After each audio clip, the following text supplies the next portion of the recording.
안녕하십니까. 사회민주당 대표 국회의원 한창민입니다. 오늘은 재판 헌법소원 청구권 대표 발의 기자회견을 하도록 하겠습니다. 존경하는 국민 여러분, 사회민주당 국회의원 한창민입니다. 우리 헌법 10조는 이렇게 말합니다.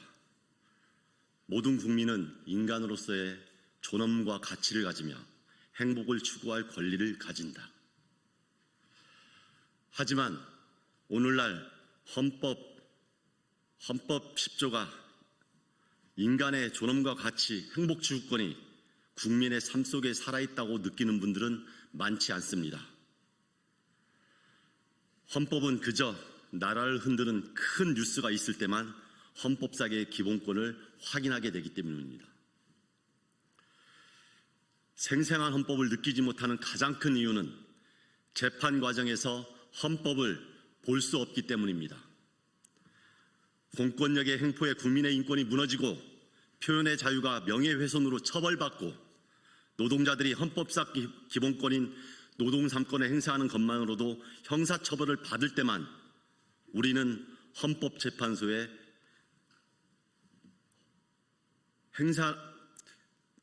노동자들이 헌법상의 기본권인 노동 3권을 행사하는 것으로 형사처벌을 받을 때에도 우리는 헌법재판소에 이를 물을 수 없기 때문입니다. 재판의 헌법적 관점을 담았는지 우리 국민은 헌법재판소에 물을 수 없습니다. 그래서 저는 오늘 국민의 삶에 실질적으로 작동하는 헌법을 위해서 헌법재판소법 일부 개정 법률안을 대표 발의합니다. 첫째, 재판에 대한 헌법소원 제도를 도입합니다. 지금은 판결이 헌법상 기본권을 침해하고 유연적 내용이 담겨 있어도 헌법재판소에 국민들은 갈 수 없습니다. 이 법안이 통과되어 재판에 대한 헌법소원을 도입하게 되면 우리 국민은 이 재판은 헌법에 맞는가 헌법재판소에 물을 수 있습니다. 재판에 대하여 헌법심사를 하게 되면 많은 판결이 헌법의 관점에 부합하는가를 질문을 할 수 있는 것입니다. 더 많은 재판들이 국민의 기본권에 부합하는 판결이 무엇인지 우리는 생각할 수 있습니다. 독일처럼 헌법재판소가 있는 여러 나라에서는 이미 재판에 대하여 헌법소원을 할 수 있습니다. 대통령을 심판해도 헌법재판소가 대통령 위에 있는 게 아니듯이 재판을 행사해도 대법원 위에 헌법재판소가 서는 것이 아닙니다. 이 법은 헌법이 우리에게 더 가까운 곳에서 숨 쉴 수 있게 하는 것 그 이상도 그 이하도 아닙니다. 그러므로 삼권 분립이 훼손된다는 그런 말도 안 되는 이야기는 설 자리가 없습니다. 이 법안에는 재판 소원이 받아들여진 경우 기존의 판결을 취소하고 다시 재판이 이루어질 수 있게 환송하도록 했습니다. 헌법이 침해되었을 때 이에 대해 회복할 수 있도록 하는 규정입니다. 그리고 긴급한 상황에서는 재판 자체에 대한 헌법소원 사건에서도 가처분을 신청할 수 있도록 했습니다. 헌법재판소가 긴급히 개입하여 일시적으로 헌법적 재판의 효력을 멈출 수 있도록 한 것입니다. 두 번째로 변형 결정을 법원이 따르도록 명문화했습니다.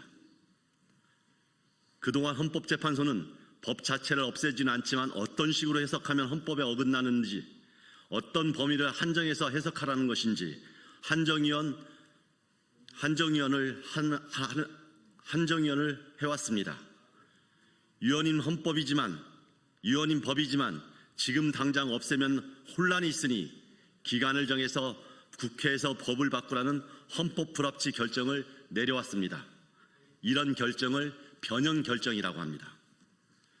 그중 한정위원은 법률 자체를 무효로 하지는 않되 국민의 기본권을 침해하는 법 해석은 허용하지 않도록 합니다. 재판 과정에서 이 법을 어떻게 해석하면 국민의 기본권을 더 잘 보호할 수 있을까 하는 생각을 하게 만듭니다. 하지만 이런 판단을 내릴 수 있는지 법률상 근거가 명확하지 않습니다. 대법원은 공식적으로 한정위원 결정을 무시합니다. 이에 한정위원 등 변형 결정을 할 수 있다는 것을 법률로 명확히 규정했습니다. 이와 같이 법을 바꾸는 것은 헌법이 국민의 삶 속에서 작동하게 만드는 또 하나의 길이 될 것입니다. 국민 여러분, 헌법은 단순히 책에만 있는 좋은 말이나 선언이 아닙니다. 그 헌법이 재판장에서도 분명히 작동해야 합니다. 그래야 국민의 기본권이 살아 숨쉴 수 있습니다. 이 법안은 국민의 일상에서 헌법을 더 가까이 있도록 만드는 법안입니다. 헌법에 재판 헌법소원이 담기게 되면 앞으로 우리 국민들은 더 넓게, 더 깊게 기본권을 보장받을 수 있을 것입니다. 저 한창민과 사회민주당은 국민의 일상에서 헌법이 살아 숨쉴 수 있도록 앞으로도 더욱더 노력하겠습니다. 재판 헌법 소원이 꼭 통과되어서 헌법재판소가 단순하게 대통령 탄핵뿐만 아니라 국민의 기본권을 폭넓게 보호할 수 있도록 만들겠습니다. 감사합니다. 예, 노동조합법 2조 3조 개정 반대 경제 6단체 공동기자회견 시작하겠습니다. 안녕하십니까. 저는 국회 환경노동위원회 국민의힘 간사를 맡고 있는 안동예천 국회의원 김형동입니다. 저는 오늘 우리 경제와 노사관계에 돌이킬 수 없는 파국을 막기 위해 노동조합법 2조 3조 개정 저지 의지를 밝히고자 이 자리에 섰습니다. 이번 주 더불어민주당이 일방적으로 노조법 2조 3조 개정안을 밀어붙일 계획을 가지고 있습니다. 이 노조법 개정안은 근로계약 당사자가 아님에도 불구하고 사용자의 책임을 지도록 하는 심각한 독소 조항을 담고 있습니다. 원청 사업주를 사용자로 규정해 민법상 도급계약의 근간을 무너뜨릴 뿐만 아니라 기업 고도의 경영 판단까지 파업 대상에 포함시키고 있습니다. 이처럼 민주당은 21대 국회 때보다 더욱 우려스러운 내용을 담아 강행 처리를 예고하고 있습니다. 이는 단순한 입법 강행이 아닙니다. 민주주의의 숨줄을 끊는 반의회적 폭거이자 국민과 국회 그리고 노사 자치의 원칙까지 짓밟는 이재명식 입법 전행의 적나라한 실체입니다. 노조법의 역사는 노사 협력과 균형의 역사이며 노사 간 대화와 타협을 통해 온 민주주의의 산물입니다. 그러나 민주당은 이 숭고한 역사와 원칙마저 훼손하며 입법부를 사유화하고 민주주의의 기둥을 뿌리채 흔들고 있습니다. 결국 드러난 것은 정부와 여당의 독선과 폭거이며 민주주의를 짓밟는 권력 독주의 민낯입니다. 국민의힘과 경제계가 이 개정안에 반대하는 이유는 분명합니다. 산업 현장은 극심한 혼란에 빠질 것이고 기업들은 급변하는 글로벌 환경에 대응할 능력을 잃게 될 것이 불보듯 뻔하기 때문입니다. 최근 유럽연합과 미국 상공회의소 유럽 상공회의소와 미국 상공회의소 역시 노조법 개정이 외국인 투자에 악영향을 미칠 수 있다고 경고했습니다. 국제사회조차 우려하는 문제를 우리 스스로 자초해서는 안 됩니다. 더불어민주당은 이번 개정안을 노랑봉투법이라고 부르고 있습니다. 그러나 그 봉투 안에 있는 것은 다름 아닌 대한민국 경제를 향한 레드카드입니다. 만약 이 법이 통과된다면 또 통과가 예정되어 있는 상법과 함께 국회가 국민의 손으로 직접 우리 경제의 희망의 불씨를 꺼뜨리는 것과 다를 바가 없을 것입니다. 결국 노동자의 먹거리를 걷어차는 결과가 될 것입니다. 대한민국은 미래 앞날을 위해 더불어민주당은 지금 당장 노조법 개정안을 멈춰야 합니다. 교각 사루의 우를 범하지 말아야 합니다. 이를 위해 우리 함께 회견장에 나와주신 송경식 경총회장님을 비롯한 경제 6단체장 분들께 깊이 감사드립니다. 경제계 우려와 목소리가 국민들께 분명하게 전해지길 바랍니다.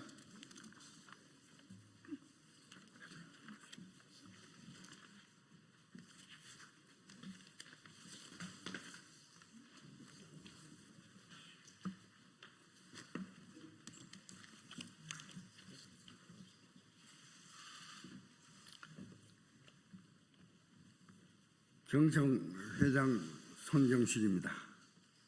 최근 노동조합법 제2조, 제3조 개정안이 국회 환경노동위원회와 법제사법위원회를 통과하면서 산업 현장의 위기감이 커지고 있습니다.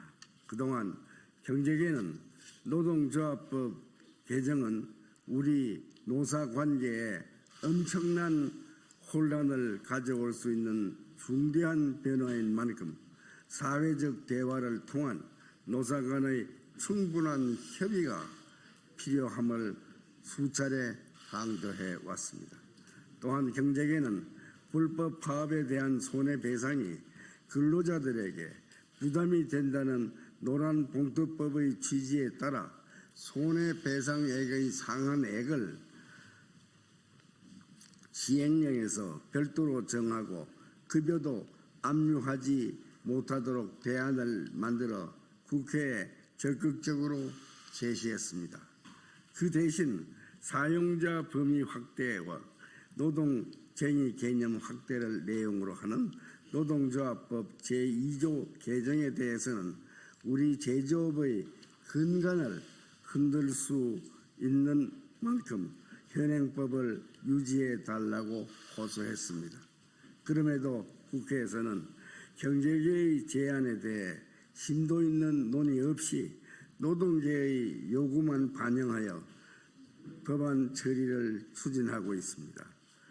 이에 경제계는 절박한 심정으로 이 자리에 모였고 최소한의 노사관계 안정과 균형을 위해서라도 다음의 사항을 반드시 수용해 줄 것을 간곡히 호소드립니다. 첫째, 사용자 범위는 현행법을 유지해 주십시오. 개정안은 사용자의 범위를 근로개혁의 당사자인 사용자에서 근로조건에 대하여 실질적이고 구체적으로 지배 결정할 수 있는 지위라고 확대하고 있습니다. 이 경우 수백 개의 하청업체 노조가 교섭을 요구한다면 원청 사업주는 건건히 대응할 수가 없어 사업 현장은 극도의 혼란 상태에 빠질 것으로 우려됩니다. 둘째, 노동쟁의 개념을 확대하더라도 노동쟁의 대상에서 사업 경영상 결정은 반드시 제외해 주십시오. 개정안은 근로조건에 영향을 미치는 사업 경영상 결정까지 노동쟁의 대상으로 삼고 있습니다. 산업구조조정은 물론 해외 투자까지 쟁의 대상이 된다면 우리 기업들이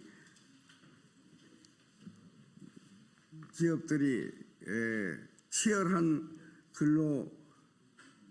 글로벌 경쟁에서 정상적으로 사업을 영위하기가 어렵습니다.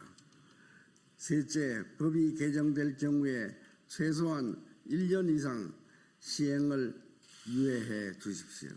최소 1년 이상의 시간을 가지고 노사 의견을 충분히 수렴해 산업 현장의 혼란을 최소화할 수 있는 방안을 마련하겠습니다.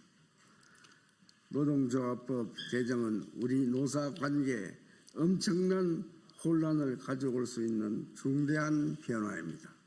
그동안 복수노조 허용을 비롯한 중요한 노동조합법 개정은 노사가 참여하는 사회적 대화를 통해 이루어져 왔습니다. 그럼에도 불구하고 이번 노동조합법 개정은 사회적 대화를 통한 노사 간의 협의 없이 법안 처리가 강행되고 있습니다. 지금이라도 국회가 근로자들의 노동권을 보장하면서도 우리 기업이 경쟁력을 유지할 수 있도록 경제계의 대안을 심도 있게 고려해 수용해 주실 것을 다시 한번 강력하게 요청합니다. 2025년 8월 18일 경제 6단 제1동. 저희 노조법 2, 3조 개정 운동본부 기자회견을 시작하도록 하겠습니다. 방금 경총의 기자회견을 보고 저희는 굉장히 분노하고 있습니다. 오랜 시간 동안 노동자들은 노조할 권리, 노동 3권에 대한 권리를 박탈당한 채 수백억 원의 손해배상액에 대한 책임을 개인 노동자가 지게 되는 현실을 받아 안아서 계속 살아왔습니다. 이러한 현실을 더 이상 두고 볼 수 없어서 노란봉투법이라는 이름에 그리고 일반 시민들의 작은 마음들이 모여서 오랜 시간을 지나 여기까지 왔습니다. 벌써 윤석열 대통령의 2번의 거부권이 행사되었던 법안입니다. 이에 대해 세 번째로 8월 임시국회 본회의에서 노조법 2, 3조 개정안이 논의가 될 것입니다. 환경노동위원회 대안은 노동자 추정 조항, 사내 하청에 대한 원청 책임 간주 조항, 개인 손배 금지 등이 담기지 못한 법입니다. 하지만 지금 이 법이라도 본회의에서 이 환노위 대안보다 후퇴안을 아니 의결되는 일이 절대로 있어서는 안 됩니다. 노조법 2, 3조 환노위 대안은 신속하게 통과가 되어야 합니다. 그러나 경제계와 국민의힘은 노조법 2, 3조에 대해 근거 없는 공포를 조장하고 있습니다. 마지막까지 노조법 2, 3조 개정안을 개학시키려고 시도를 하고 있습니다. 저는 이에 대해서 강력하게 규탄하며 국회가 노조법 2, 3조를 흔들림 없이 통과시키기를 촉구하는 바입니다. 오늘 기자회견의 제목은 더 이상의 후퇴는 안 된다. 국회는 노조법 2, 3조 개정안을 신속하게 통과시켜라 라는 제목으로 시작을 하겠습니다. 저는 사회를 맡은 노조법 2, 3조 개정운동본부 공동집행위원장 신하나입니다. 우선 여는 발언으로 박래군 공동대표님의 발언을 들어보도록 하겠습니다.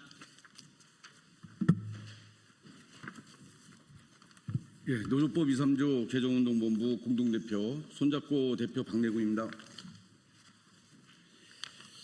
바로 직전에 이 자리에서 경총의 기자회견이 있었습니다. 그들의 주장은 고장난 오디오처럼 뻔한 레퍼토리였습니다. 마치 노조법 2, 3조 개정안이 통과되면 산업계가 붕괴될 것처럼 협박성 발언을 일삼고 있습니다. 그리고 더 열받는 것은 사회적 공론화, 사회적 합의 얘기했지만 그동안에 수차례 경총에 사회적 토론을 하자라고 제안했음에도 불구하고 이를 무시했습니다. 그리고 지금까지 하청 노동자들의 교섭 요구에 경총이 중심이 돼서 경제단체들이 중심이 돼서 여기에 응하지 않았습니다. 어쩔 수 없이 파업을 하면 손배폭탄을 가했습니다. 이렇게 일을 만든 게 누구입니까? 부당노동행위 일삼고 부당노동행위를 봐주는 검찰과 경찰 또 노동부를 배경으로 또 법원에 기울어진 판례를 배경으로 지금까지 불법 노동행위 그렇게 해왔지 않습니까? 대법원의 판결조차도 무시하면서 교섭에 나오지 않았던 것 기업을 운영하는 자들입니다. 이거에 대해서 사과 한마디도 없던 사람들이 이제 와서 사회적 합의 운운하는 게 너무 모렴치하고 가당치 않습니다. 저희 노조법 2, 3조 개정운동본부는 사실 이번에 국회 본회의 처리를 앞둔 개정안이 만족스럽지 않습니다. 우리는 노조법 2호 사용자 정의를 수정한 것처럼 1호 근로자 정의도 수정되기를 바랍니다. 특수고용 노동자, 플랫폼 노동자 등에 종사하는 노동자들이 근로자 지위 확인을 위해서 지난한 재판 과정을 거쳐야 한다는 게 말이 됩니까? 또 있습니다. 원래 노조법 개정의 출발이 손배폭탄 금지였습니다. 이번 개정안에서 조합원 개인에게 가해지는 손배폭탄을 원천적으로 차단하지 못했습니다. 이런 등의 내용이지만 일단 이번 개정안이라도 빨리 통과되길 바랍니다. 이번 개정되는 노조법 2, 3조 개정안, 즉 노란봉투법은 노사대화 촉진법입니다. 교섭 테이블에 앉아서 노사가 대화하도록 하자는 취지입니다.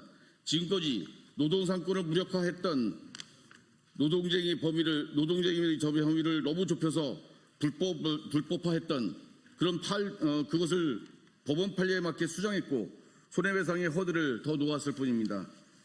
국힘당을 제외한 모든 정당들은 이번 본회의에서 자고우면하지 말고 즉각 노조법 2, 3조 개정안을 통과시켜야 합니다. 그래야 지금까지 불법과 편법, 부당노동행위에 기대어 노동기본권을 억압해온 기업 간행을 바꿀 수 있습니다. 윤석열 정권에서 두 번의 거부권을 당했던 개정안입니다. 이번 8월 임시국회에서는 지체 없이 이 법안이 통과되어야 합니다.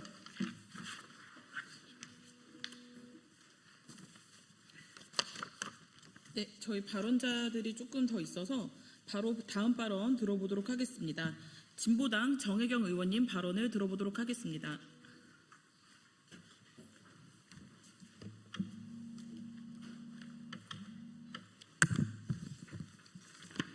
네, 진보당 비정규직 노동자 국회의원 정혜경입니다. 노조법 2, 3조 개정 운명의 주간이 밝았습니다. 국민의힘과 재계는 이번 주 본회의 표결을 앞두고 노조법 발목 잡기의 총력전입니다. 김문수는 파업 만능주의, 송원석은 반기업법, 나경원 청년 일자리 퇴출법 등 주요 정치인들의 입에서 황당무계한 거짓 선동이 판을 칩니다. 기업을 민주노총에 넘기는 법이라고 적힌 길거리 현수막도 등장했습니다. 이 정도면 거짓말 대잔치입니다. 지난 100여 년의 역사를 되짚어봅니다. 우리나라는 식민지배, 전쟁, 분단과 냉전, 그리고 장기간 군사 독재까지 재앙이란 재앙은 다 겪었습니다. 이러한 역사적 아픔으로 우리나라의 민주주의와 노동조합의 발전은 억압받아 왔습니다. 역대 모든 정권에서 노동자들은 배제됐고 노동정책은 외면됐고 노동자의 삶은 도탄에 빠졌습니다. 헌법에 보장된 노조를 만들려고 하면 해고를 각오해야 했고 파업을 한번 하려면 목숨까지 걸어야 했습니다. 윤석열 내란 정부는 노조를 아예 박멸 대상으로 받고 반국가 세력이라며 불법 계엄으로 척결하려고 했습니다. 이렇게 만든 재벌 천국 노동지옥의 나라는 어떠한 희망도 미래도 있을 수가 없습니다. 단호하게 말씀드립니다. 노조법 개정 단 한 글자도 후퇴할 수 없고 더 늦출 수도 없습니다. 이미 충분히 늦었고 최소한의 입법만 추진하는 것입니다. 또한 아예로도 중앙노동위원회와 법원의 판결도 진짜 사장 원청의 교섭 의무를 인정하고 있습니다. 특히나 수십 년 낙후된 노동법 제도를 두고 첨단 기술과 AI 산업으로 세계 경제를 주도할 수는 없을 것입니다. 대한민국이 위기를 극복하고 다시금 도약할 준비를 위해서라도 국제 기준에 부합한 노조법 개정을 이뤄내야만 합니다. 이를 입법으로 규정하고 나면 다단계 하도급과 간접고용 구조 속에서 발생하는 갈등과 대립이 오히려 완화될 것입니다. 불법 파업 조장법이 아니라 합법 파업 존중법이 되어 합리적 노사관계를 정착시킬 수 있습니다. 국제기준을 따르는 노조법 개정은 대한민국을 명실상부한 선진국으로 우리 기업을 세계적인 모범기업으로 길러낼 것입니다. 선진국으로 가는 노조법 개정, 경제성장을 위한 노조법 개정, 지금 함께 결단합시다. 진보당은 이번 주 본회의에서 노조법 2, 3조 개정이 한치의 흔들림 없이 통과될 수 있도록 모든 노력을 다할 것입니다. 이상입니다. 네, 의원님께서 선진사회로 가는 노조법 개정이라고 말씀해 주셨습니다. 사실상 한국 사회는 산업발전이라는 미명하에 노동자들의 권리가 충분히 보호받지 못해왔던 사회였습니다. 그렇기 때문에 수많은 노조 탄압과 그리고 노조에 대한 교섭 거부들이 있었음에도 불구하고 노동자들은 이에 대한 목소리를 내기가 어려웠습니다. 노조법 2, 3조 개정은 이에 대한 잘못된 관행들을 바로잡는 법입니다. 저희 구호 한번 외쳐보도록 하겠습니다. 네, 아까 홍준 위원장님이 된다고 했는데 아니었나 봅니다. 죄송합니다. 네, 그러면 다음 발언으로 환노위 대안에 대한 의견을 조영선 공동대표님께서 말씀해 주시도록 하겠습니다. 공동대표 조영선 변호사입니다. 노조법이 제정된 지 72년 동안 단 한 번도 바뀌지 않는 규정이 있다면 그건 근로자와 사용자 개념입니다. 강사안이 7번 바뀌었습니다. 오늘날 사용자 근로자 관계는 과거에 간의 수공업에서 있었던 시절과 달리 단선적이도 않을 뿐만 아니라 특수고용 노동자, 파견 노동자, 사내하청, 플랫폼 노동자 이르기까지 다면적, 중층적이기까지 합니다. 그럼에도 불구하고 근로조건에 가려 직접적인 노사관계 보이지 않는 손, 실질적인 지배를 행사하는 제3자에 의해서 근로조건이 결정되는 것이 현실이었습니다. 법은 현실을 반영하는 그릇입니다. 사회적 쟁점을, 갈등을 담는 그릇입니다. 이미 2010년 현대중공업 부당노동의 판결 이후 10년 이상 수차례 판결을 통해서 근로조건의 실질 영향력을 행사하는 자가 사용자라는 것이 확립되었습니다. 이번 국회 입법은 10년 이상 거듭 축적된 판결을 뒤늦게 입법한 최소한 입법일 뿐입니다. 소위 사용자가 말하는 노사 갈등의 원인은 근로조건에 관하여 실질적인 영향력을 행사하면서도 그에 걸맞는 실질적 책임을 지지 않는 것에서 비롯되는 것입니다. 또한 사용자들이 우려하는 소위 단체교섭 등의 혼란은 다단계 하도급, 이장 하도급에서 비롯된 것입니다. 이러한 다단계 외주화의 사슬을 끊는 것이 재계가 해야 할 우선적인 결자 해지의 모습이라 할 것입니다. 2003년 1월 9일 배달의 열사는 당시 부산중공업 광장에서 손배 가압류에 항의하여 분신 자살하였습니다. 22년이 지난 지금 어떻게 변화했나요? 아직도 노동 현장에서는 죽음으로 내모는 손배 가압류가 행행하고 있습니다. 노조 활동에 대하여 손배 가압류 대응하는 자체가 헌법상의 노동 상권을 적대시하는 것이며 무력화하는 것입니다. 이미 대법원 판례에서도 개인 행위 책임을 제한하고 있는 것이 지금 현재의 판결입니다. 이러한 입법은 이러한 판례를 최소한 반영한 것에 불과한 것입니다. 70년이 지났습니다. 바뀐 세상에 대한 최소한의 입법, 그것이 2021년 오늘의 과제라 할 것입니다. 오히려 사용자를 사용자가 부르지 못하는 법 밖의 노동자가 많은 게 오늘의 현실입니다. 그들의 눈물이 마르지 않는 오늘의 현실을 우리가 또한 직시해야 한다고 생각합니다. 감사합니다. 네, 법적인 의미에 대해서 잘 설명해 주셨습니다. 네, 그리고 다음 발언으로 경총 주장의 문제점에 대해서 박소근 공동대표님께서 발언해 주시겠습니다. 전국 130여 개 시민사회단체들로 구성된 공동대책위원회, 공동행동회, 운동본부의 공동대표 박석운입니다. 한국진보연대 대표이기도 합니다. 그래서 단순히 노동자들만의 주장이 아니라 사회정의와 경제정의를 열망하는 시민사회단체들의 의견이다. 이렇게 말씀드리도록 하겠습니다. 제일 먼저 지금 이제 그 문제가 되고 있는 것이요. 사용자 개념을 확장하는 것이 문제다 이러는데요. 이 10여 년 전부터 대법원에서 이미 확립되어 있는 그런 판례입니다. 근로조건에 대해 실질적이고 구체적인 지배 결정권을 가진 사람이 사용자다.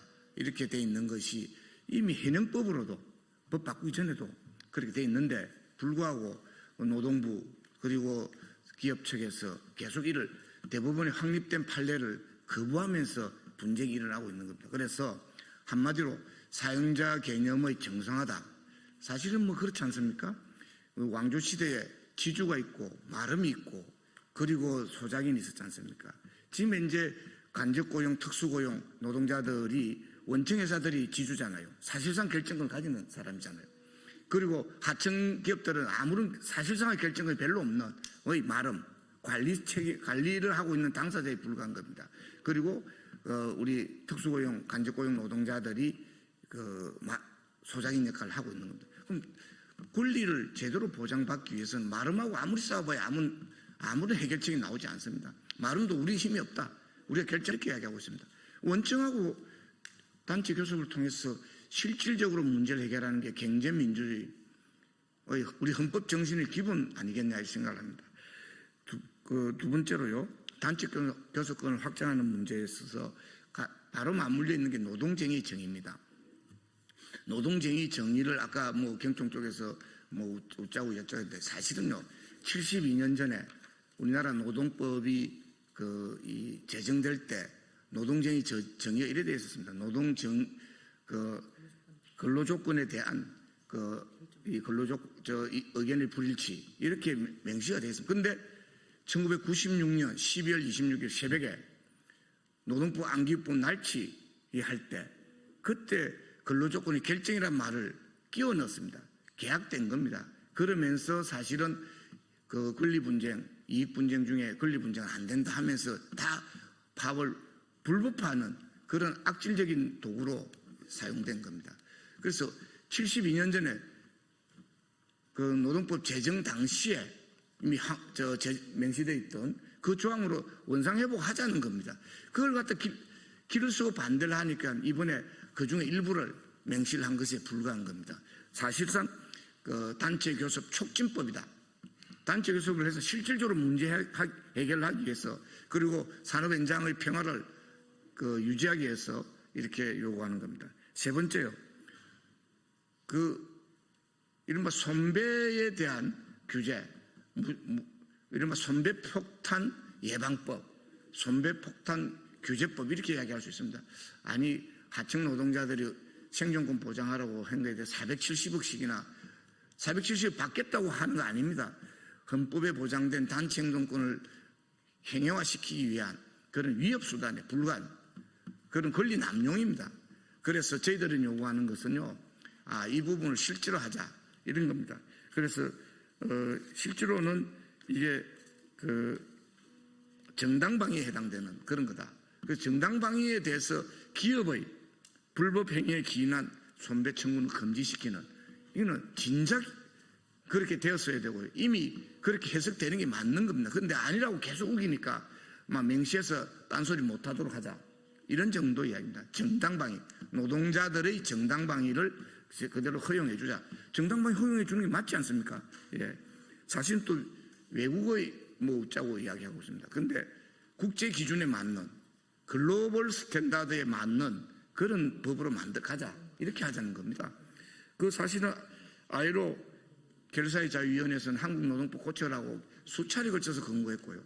이번에 문제 삼았던 EU에서 한 EU FTA 할 때 EU에서 조건을 걸은 게 있습니다. 한국노동법 제대로 국제 기준에 맞게 결사의 자유 보장하라. 교섭단체에서 보장하라고 요구해가지고 지금 이제 보고서를 계속 체크하고 있는 상황입니다. 그런데 이번에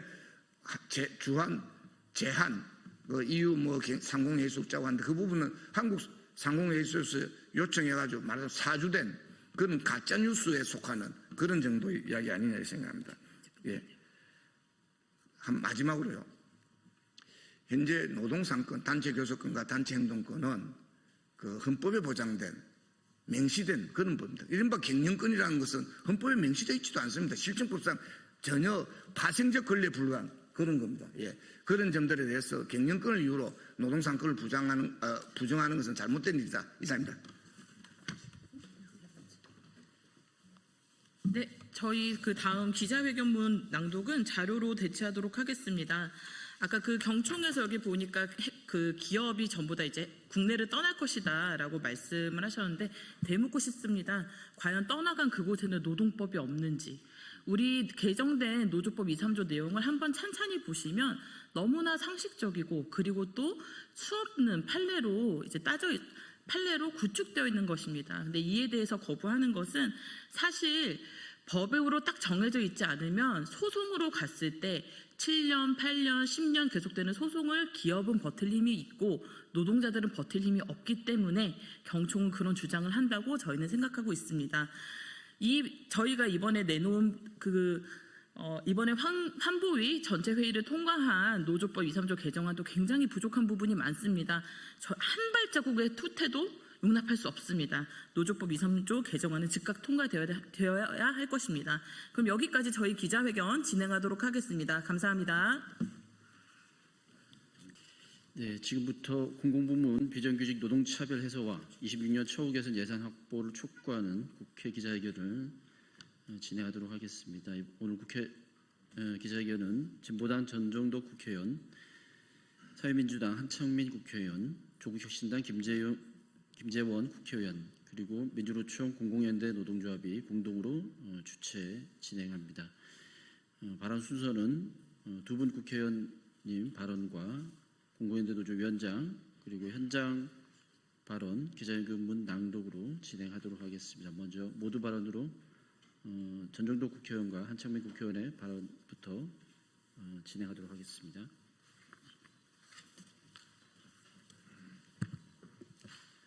네, 안녕하십니까. 진보당 국회의원 전정덕입니다. 국가 및 공공기관에서 상시 지속적 업무를 수행하는 공무직 노동자는 공공서비스의 핵심입니다. 하지만 공무원과 같은 일을 하지만 신분도 처우도 다릅니다. 최저임금 수준의 급여, 복지에서도 차별, 1년을 일하나 10년을 일하나 같습니다. 기관마다 다른 고용 형태와 인건비 기준, 임금과 복지 후생 차별은 높은 이직으로 이어지고 공공서비스 질을 하락시키고 있습니다. 문재인 정부는 무늬만 정규직화와 최저임금 산입 범위 확대로 실제 임금 삭감과 차별로 처우는 역행했습니다. 이에 2020년 국가인권위원회는 공무직 차별을 인권 침해로 규정하고 차별 개선과 처우 향상을 권고했지만 기재부와 노동부가 이를 불수용하며 공무직 노동자들의 처우 개선을 외면했습니다. 윤석열 정부는 건전 재정이라는 미명하에 공무직 처우를 오히려 후퇴시켰습니다. 기준 인건비 페널티, 정원 축소, 외주화 등으로 실질 임금을 하락시켰고 고용 불안과 처우는 더 악화되었습니다. 빛의 혁명으로 출발한 이재명 정부는 달라야 합니다. 이재명 정부는 첫 국무회의에서 공공부문 최저임금 채용 관행을 바꾸라고 지시했고 국정과제에 동일가치노동, 동일임금을 명문화하는 것을 채택했습니다. 그 약속은 말로만 그쳐서는 안 됩니다. 공공부문 노동자의 처우 개선은 단순한 임금 인상이나 복지 확대 차원을 넘어 고용 안정과 공정성 강화, 노동의 사회적 가치를 높이는 일입니다. 정부가 모범적인 공공부문 사용자로서 공무직 처우 개선을 위한 약속 이행의 시작은 2026년 예산에서부터 처우 개선을 위한 예산을 반영하는 것입니다. 저 또한 국회에서 의결특위 위원으로서 공공부문 노동자의 저임금 해소와 처우 개선을 위해 최선을 다하겠습니다. 고맙습니다.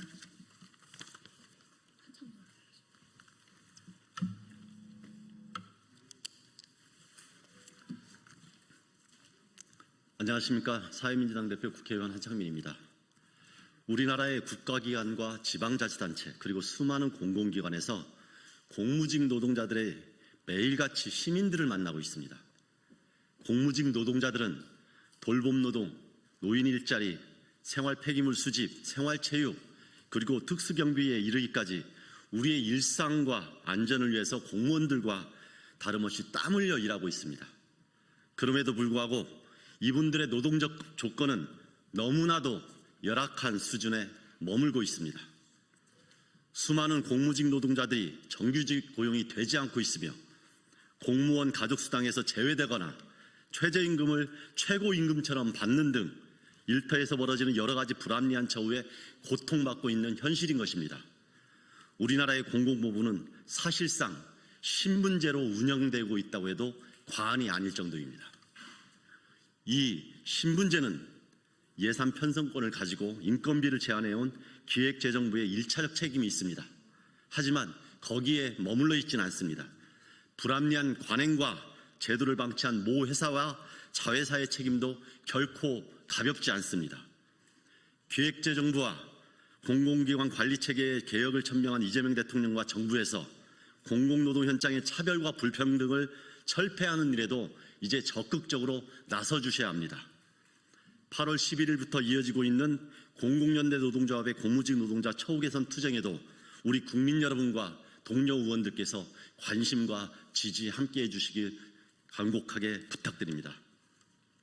저는 지난달 간접고용 승계를 의무화하는 근로기준법 개정안을 발의한 바 있습니다. 이 개정안이 그냥 발의에 머물지 않고 이 공공부문 노동자들의 삶을 개선시키는 그 현실로 이어지길 진심으로 바랍니다. 그리고 한국자산관리공사 계약직 노동자들이 전원 승계를 이룬 것처럼 모든 공공 부문의 비정규직 노동자들도 정규직으로 전환하고 고용 승계, 안정된 일자리를 얻을 수 있도록 함께 노력해 주시길 간곡히 부탁드립니다. 저와 사회민주당은 앞으로도 입법을 통해서 그리고 제도를 개선하고 정부의 변화를 이끌어내는데 우리 공공부문 노동자들과 함께 하겠습니다. 그리고 2026년 예산안에 이 공공부문의 인건비 등등 처우 개선을 위한 예산이 반드시 반영될 수 있도록 모든 노력을 갖추겠습니다. 고맙습니다.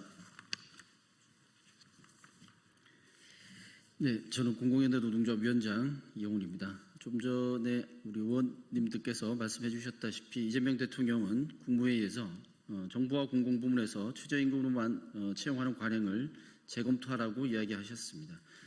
그리고 동일가치 노동, 동일임금을 법제화하도록 또 공약과 함께 이야기를 하셨습니다. 그동안 정부가 최저임금과 저임금 일자리로 대국민 서비스를 제공해온 관행에 대해서 지적한 부분에 대해서 환영한다는 말씀을 드립니다. 아울러 약 100만이 넘는 노동자들이 대한민국 정부가 직간접으로 고용하면서 대국민 서비스를 제공하고 있습니다. 그럼에도 지난 10수년간 최저임금으로만 고용하여 정부가 저임금 일자리로 운영을 해왔습니다. 대통령의 이런 언급이 그동안 정부가 고용과 최저임금에 대한 책임을 다하지 않은 문제에 대해서 여론을 환기하고 정부의 책임을 다할 것을 약속하는 것이라고 저희는 기대하고 있습니다.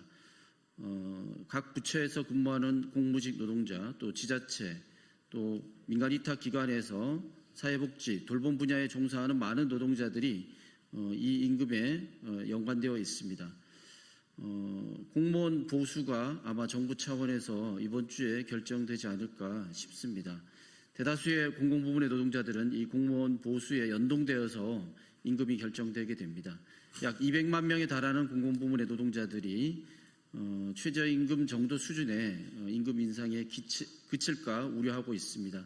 대통령의 언급을 적극적으로 정부가 26년도 예산에 반영하고 저임금 일자리를 안정화해서 고용과 또 양질의 일자리를 공급하고 내수의 진작을 할 수 있는 선순환의 구조를 만들도록 기획재정부가 적극적으로 예산 편성에 나서기를 다시 한번 촉구하는 바입니다.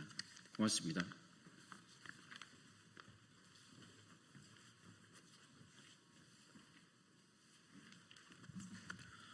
저는 고용노동부에서 실업급여, 국민취업지원제도 등을 제공하는 직업상담원으로 근무하고 있는 공무직입니다. 공공부문에 종사하는 중앙부처와 국가기관에 근무하는 공무직 노동자들의 근로조건은 처참한 수준입니다. 직접 사용자인 정부는 노동의 존중을 보여야 하는 모범사업자가 아닌 법의 최소한의 기준만 지키면 된다는 사용자들의 모범으로 공무직을 대하고 있습니다. 정부는 정부기관에 일하는 비정규직 노동자들을 전환하면서 고용 안정 이후에는 정규직의 80% 수준까지 처우 개선하겠다고 하였지만 지금 현재는 오히려 동일 노동의 정규직 공무원이나 기존 정규직 직원들과의 임금 격차가 날이 갈수록 커지고 있어 정부의 약속을 믿고 열심히 일하고 있는 공무직은 절망하고 있습니다. 최저한의 임금을 보장하라는 최저임금은 최고임금처럼 국가기관에 지급되고 있으며 더 심각한 것은 그 최저임금조차 기본급의 식비를 포함하여 받고 있습니다. 국가기관이기에 복리후생이라도 차별이 없을 줄 알았으나 명절상여금, 가족수당 등의 인간적인 차별은 국가인권위에 차별 해소하라는 권고에도 정부는 모르쇠로 수년째 일관하고 있습니다. 또한 공무직의 매년 임금 인상률은 합리적인 교섭이나 협상, 논의가 아닌 단순히 공무원의 임금 인상률의 플러스 0.몇 %, 몇천 원 인상으로 결정됩니다. 정부가 민간 사업자들에게 제대로 된 임금과 처우를 하라고 하지만 정작 자신들의 직원들에게는 최저임금 기본급도 주지 못하면서 무슨 노동정책과 양극화 해소를 말할 수 있겠습니까? 우리 공무직의 요구는 소박합니다. 최저임금이 최고임금이 되지 않게 해달라는 것이고 생계를 이어나갈 수 있도록 이에 대한 합당한 근로조건과 업무 환경을 만들어 달라는 것입니다. 그리고 최소한의 인권적인 차별인 복리후생 차별만큼은 해소해 달라는 것입니다. 공무원을 만들어 달라고도 하지 않았고 내 직장, 내 일터인 기관에서 제대로 된 대우라도 해달라는 것입니다. 이러한 공무직이라는 국가기관과 중앙행정기관에 일하는 수만 명의 정당한 요구에 이제는 답을 받아야 하겠습니다. 26년 새 정부의 첫 번째 예산에는 차별과 처우 개선에 목말라 하는 열악한 노동자들의 예산이 편성되기를 바랍니다. 유난히 추웠던 겨울, 빚의 강장에서 함께 투쟁한 비정규직 노동자, 공무직 노동자들의 삶에도 26년 새 정부가 희망이 되도록 해주십시오. 감사합니다.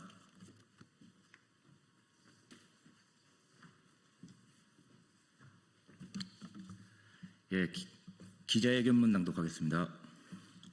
대통령의 공공부문 저임금과 차별 개선의 약속.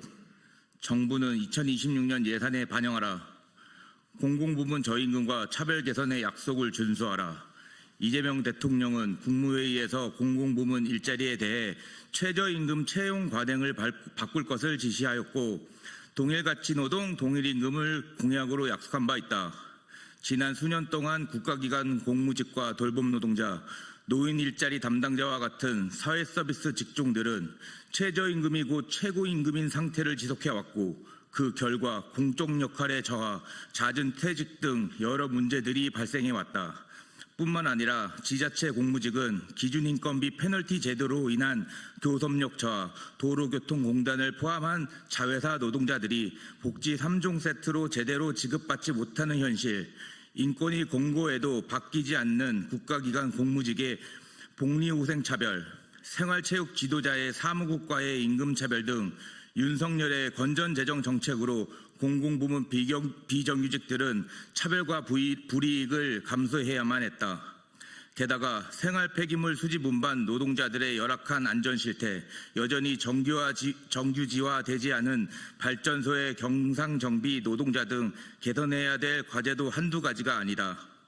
이러한 문제 해결을 위해 공공연대 노동조합은 지난 8월 11일부터 2026년 공공부문 비정규직 차별과 처우 개선과 예산 수립을 요구하며 대통령실 앞에서 농성을 하며 대통령 면담을 요구하고 있다. 오늘 국회에서 다시 한번 이재명 정부에 촉구한다. 즉시 공공부문 비정규직의 요구를 수용하고 2026년 정부 예산에 차별과 처우 개선 예산을 반영하라. 그리고 이재명 대통령은 공공부문 비정규직을 만나 문제를 경청하고 해결을 위해 함께 노력하라. 공공연대 노동조합은 공공부문 비정규직의 차별과 처우 개선을 위해 지속해서 투쟁할 것이며 2026년 정부 예산에 비정규직 차별과 처우 개선 예산이 반영되지 않을 경우 하반기 대정부 투쟁에 적극 나설 것임을 밝힌다.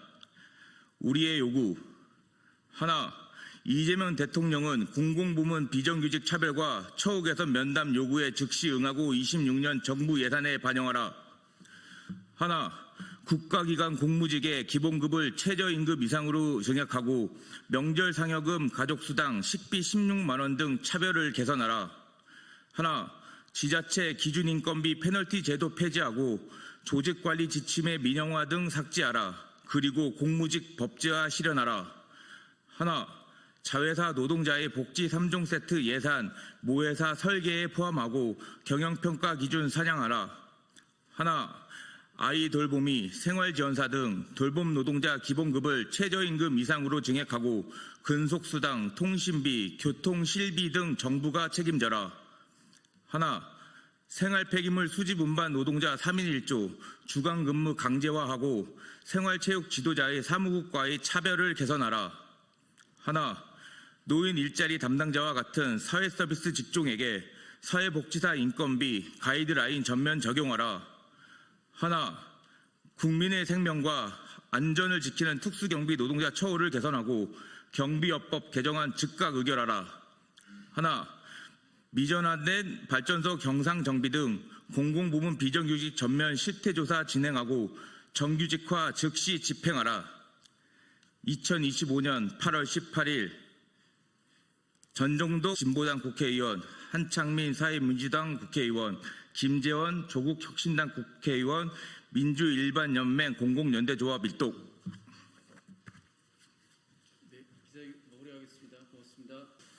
네, 국민의힘 수석대변인 박성훈입니다. 제가 두 건의 논평을 진행을 할 텐데요. 첫 번째는 대통령 지지율 폭락, 두 번째는 언론 통제와 관련된 내용입니다.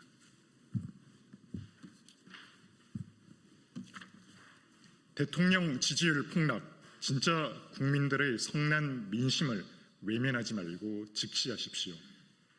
이재명 대통령 지지율이 2주 연속 급락하며 취임 후 최저치를 기록했습니다. 해당 여론조사에 따르면 8월 첫째 주 6.8%포인트 하락한 데 이어 이번 주 5.4%포인트 추가 하락하며 참담한 결과를 보였습니다. 결정적 배경은 국민 감정과 상식에 역행하는 불공정과 입시비리 조국과 위안부 할머니 배신, 횡령, 윤미향에 대한 강복절 특별사면 강행이었습니다. 강복 80주년에 국민적 정서와 완전히 동떨어진 내편 챙기기 사면단행은 또다시 대한민국을 두 쪽으로 갈라놓으며 국민들을 분노하게 만들었습니다.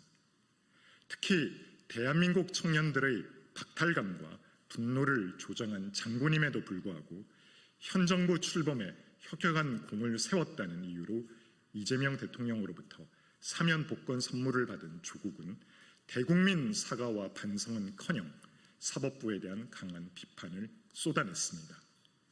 뿐만 아니라 내년 지방선거 또는 국회의원 보궐선거 출마를 시사하며 안하무인 태도를 보이고 있습니다. 양심도 성찰도 반성도 없는 조국의 파렴치한 행태는 이재명 정부의 발목만 잡을 뿐입니다. 주식 양도세 기준 하향으로 1,500만 개미 투자자를 상대로 뜬금없는 점쟁을 선포하더니 증시를 패닉 상태로 몰아넣은 것도 모자라 이제는 사실상 정부를 인재를 자초하고 있습니다. 여기에 대통령 측근 이춘석의 권력을 활용한 내부정보 주식 차명거래 의혹까지 터지면서 정부 여당의 무능과 도덕성 실증은 극명하게 드러났고 민심은 돌이킬 수 없을 정도로 등을 돌렸습니다. 강복절 국민 임명식은 셀프 대관식의 극치였습니다.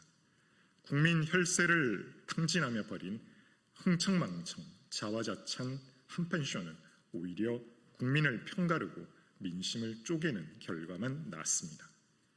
숭고한 강복절을 정치적 이벤트로 전락시킨 후한 무치함에 국민들은 경악을 금치 못했습니다. 경제 현실은 참담하고 절망적인 상황입니다. 20대 구직자는 역대 최대치인 42만 명에 달하고 자영업자 폐업은 연간 100만 명에 이르고 있습니다. 민생은 탓한 일부 직장인데 광화문에서 심야 파티를 열며 대관식 열기에 취해 있는 모습을 보는 국민들의 속은 타들어갈 지경입니다. 민생은 가히 현실감 제로인 정치 실종이라 할 만했습니다. 이재명 정부는 극성 지지층만 바라보며 국민 전체를 외면하는 협소한 진영 정치에 매몰되어 있습니다.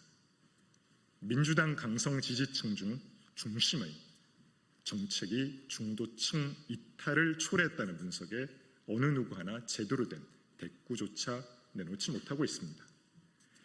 시작하자마자 추락하는 대통령 지지율, 극명히 드러나고 있는 민심 괴리를 직시해 강성 지지층만을 위한 정부가 아닌 진짜 국민을 위한 정부로 거듭나기를 진심으로 촉구합니다. 혹시 지금 이게 생방송은 아니죠? 그러면 제가 아까 읽었던 부분 중에서 한 부분만 더 명확히 하도록 하겠습니다. 주식 양도세 기준 하향 조정으로 1,500만 개미 투자자를 상대로 뜬금없는 전쟁을 선포하는 등 증시를 패닉 상태로 몰아넣은 것은 사실상 이 정부가 자초한 인재였습니다.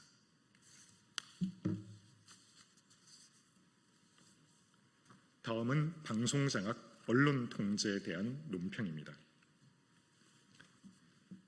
언론 입틀막법, 특정인 퇴출법, 언론개혁으로 포장된 민주당과 이재명 정부의 방송장악, 언론 통제일 뿐입니다. 언론개혁으로 포장된 민주당의 방송장악 시도가 정권 입맛에 맞지 않는 인사 한 명을 내쫓기 위해 멀쩡한 국가기관을 통째로 허무는 지경까지 이르렀습니다. 브레이크 없는 오만한 권력의 폭주가 어디까지 이어질지 심히 우렵습니다.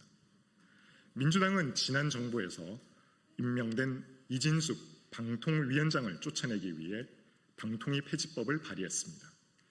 이진숙 위원장이 임기를 지키겠다고 하자 임기 보장을 무력화하기 위해 아예 간판만 새로 내걸겠다는 발상입니다.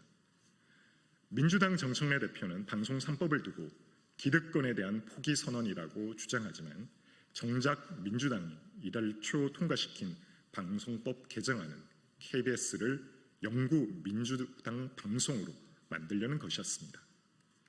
그 안에는 민영 방송인 YTN과 연합뉴스 TV 사장도 교체할 수 있는 위헌적 조항이 포함되어 있습니다. 민주당은 20일 본회의에서 MBC, EBS 관련 법까지 일괄 처리하겠다고 합니다. 이쯤 되면 말만 번지르르한 개혁일 뿐 실상은 방송을 장악해 언론의 재갈을 물리려는 언론 통제 청사진에 지나지 않습니다. 민주당이 추진하는 방송 3법은 KBS, MBC, EBS 이사회를 확대하고 국회 추천 몫을 늘려 특별 다수제 하에 민주당 추천 인사가 사실상 방송 지배 구조를 좌우할 수 있는 구조입니다. 여기에 지상파, 종편, 보도 채널 등 민간 방송까지 노사 동수 편성위원회를 의무화해 노조가 편성 및 경영에 과도하게 개입하도록 했습니다. 결국 공영방송 독립성은 무너지고 특정 세력의 영구 지배가 고착화될 뿐입니다. 게다가 민주당은 허위 보도에 징벌적 배상을 가한다는 명분으로 비판 언론의 재갈을 물리려는 언론 입틀막법을 재추진하겠다고 합니다. 민주당이 4년 전 학계와 언론계의 반발에 부딪혀 자초된 법을 다시 꺼내든 속내는 민주당과 정권의 비판적인 보도를 원천 차단하겠다는 것으로 비판 목소리마저 듣지 않겠다는 반민주적 행태입니다. 천안함 자초설, 세월호 고의 침몰설, 대성 부정선거 음모론 등 가짜뉴스로 돈 벌고 영향력을 키워온 김어준은 물론 청담동 술자리라는 최악의 가짜뉴스를 퍼뜨린 김의겸 전 의원은 책임은커녕 새만금 개발청장으로 중용됐습니다. 비판 언론은 옥죄고 가짜뉴스에는 눈 감는 것. 이것이 민주당식 언론개혁입니다. 민주당은 언론개혁이라는 이름 뒤에 숨지 말고 국민 앞에 방송장악, 언론통제라는 본심을 고백해야 합니다. 언론의 자유는 민주주의의 근간입니다. 국민의힘은 헌법이 보장한 언론 자유를 지키기 위해 민주당의 방송장악, 언론통제 음모를까지 막아내겠습니다. 시작하겠습니다. 존경하는 국민의힘 당원 동지 여러분, 그리고 사랑하는 청년당원 여러분, 저는 오늘 무거운 마음으로 이 자리에 섰습니다. 청년최고위원 후보 박홍준입니다. 사랑하는 당원 동지 여러분, 저는 오늘 청년최고위원 후보직을 내려놓습니다. 손수주 후보를 전폭적으로 지지하는 단일화의 결단을 내렸습니다. 청년최고위원회의 자리는 결코 원내 청년들의 기득권 놀이터가 아닙니다. 그 자리는 바로 원내 청년들의 절규와 목소리를 대변하는 자리입니다. 그리고 청년과 지도부를 연결하는 유일한 가교의 자리입니다. 하지만 지금 그 자리가 본래의 의미를 잃어가고 있습니다. 청년최고위원은 청년당원의 눈물과 땀을 담아야 하는데 어느새 일부 정치인의 발판이 되고 경력 쌓기 수단이 되고 말았습니다. 존경하는 당원 동지 여러분, 저는 이 현실을 결코 용납할 수가 없습니다. 그래서 손수조 후보와 함께 하기로 고민을 했고 결국 원외 청년당원들이 뭉쳐 이 자리를 지켜야 한다는데 한뜻을 모았습니다. 오늘 저희 사퇴는 패배가 아닙니다. 이것은 당을 살리기 위한 결단이며 청년 당원들을 위한 희생이고 보수의 미래를 향한 선택입니다. 이제 저는 손수조 후보와 함께 하겠습니다. 기득권에 맞서 싸운 그 제 정신을 그대로 이어 손수조 후보를 지지하며 원외 청년 당원들의 힘을 하나로 모아내겠습니다. 사랑하는 당원 동지 여러분, 저를 믿고 지켜주신 마음 이제 손수조 후보에게 모아주십시오. 우리가 함께한다면 민주당의 위선과 거짓에 맞서 싸우고 청년의 이름으로 다시 당을 세울 수 있습니다. 저는 오늘 비록 후보직을 내려놓지만 여러분과 함께하는 이 길에서 결코 물러서지 않겠습니다. 감사합니다.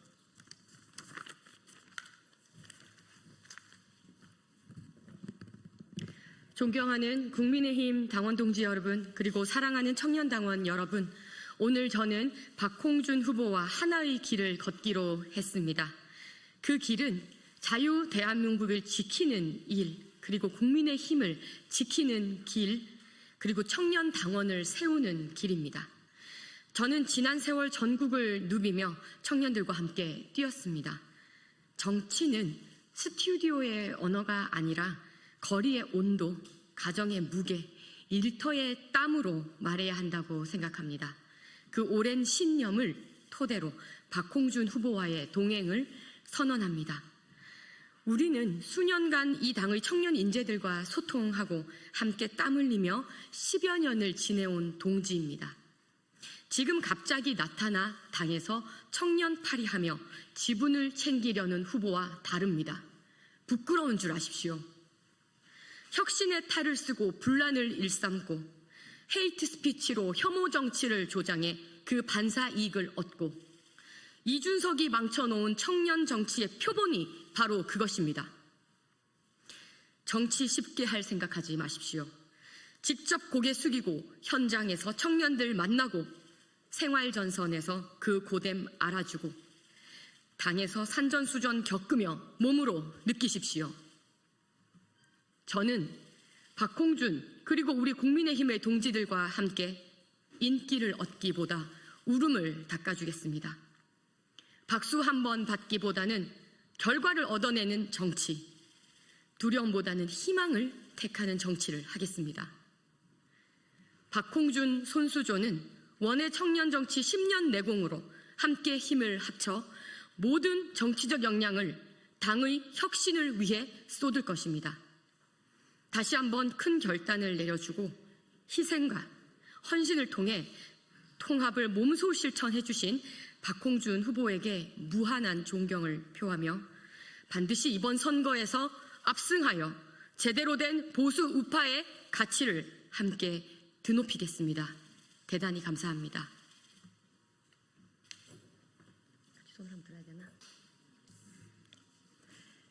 네, 진보당 브리핑 시작하겠습니다. 부대변인 이미선입니다. 광복은 연합국의 선물, 김영석의 망언은 매국입니다. 즉각 파면하고 뉴라이트 역사 쿠데타를 끝내야 합니다. 광복 80주년인 2025년 현재 독립운동의 성지인 독립기념관에서 광복은 연합국의 선물이라는 망언이 터져 나왔습니다.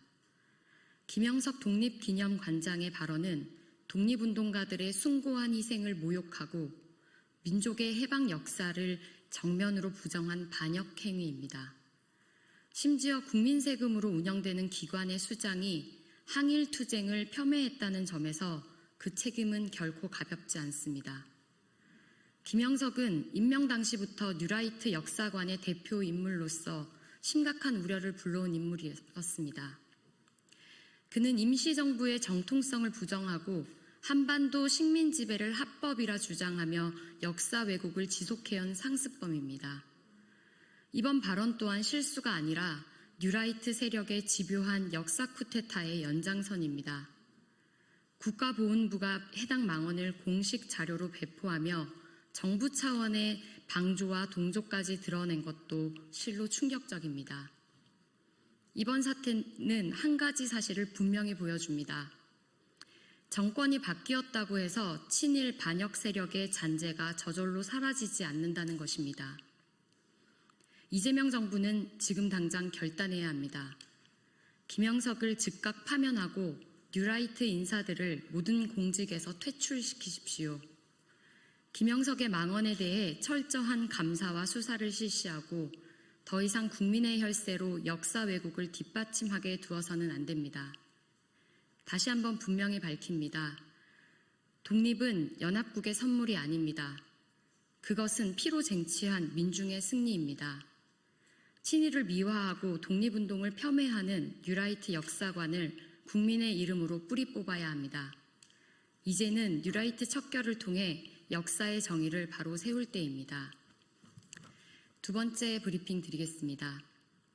성별의 기탈한 삭제로 인권 후퇴시킨 경기도 청년 참여기구 즉각 시정하십시오. 경기도 미래세대재단이 경기도 청년 참여기구 5기 모집에서 성별 항목을 남녀로 제한했습니다. 이는 과거 기타 항목을 포함해 성별 다양성을 존중했던 모범적 방침에서 후퇴한 조치이며 성소수자 청년을 배제하는 명백한 차별입니다. 청년 참여기구라는 이름을 달고도 청년의 현실과 다양성을 외면하는 처사는 결코 묵과할 수 없습니다. 성소수자를 배제하면서 어떻게 참여기구라 부를 수 있느냐는 현장의 목소리는 정당한 비판입니다. 참여와 권리를 논하는 기구에서 정작 소수자의 존재를 지우는 것은 심각한 모순입니다. 책임 있는 기관이라면 과거 자료를 확인하지 못했다는 해명으로 덮을 것이 아니라 차별을 인지한 순간 즉시 바로잡는 태도를 보여야 합니다.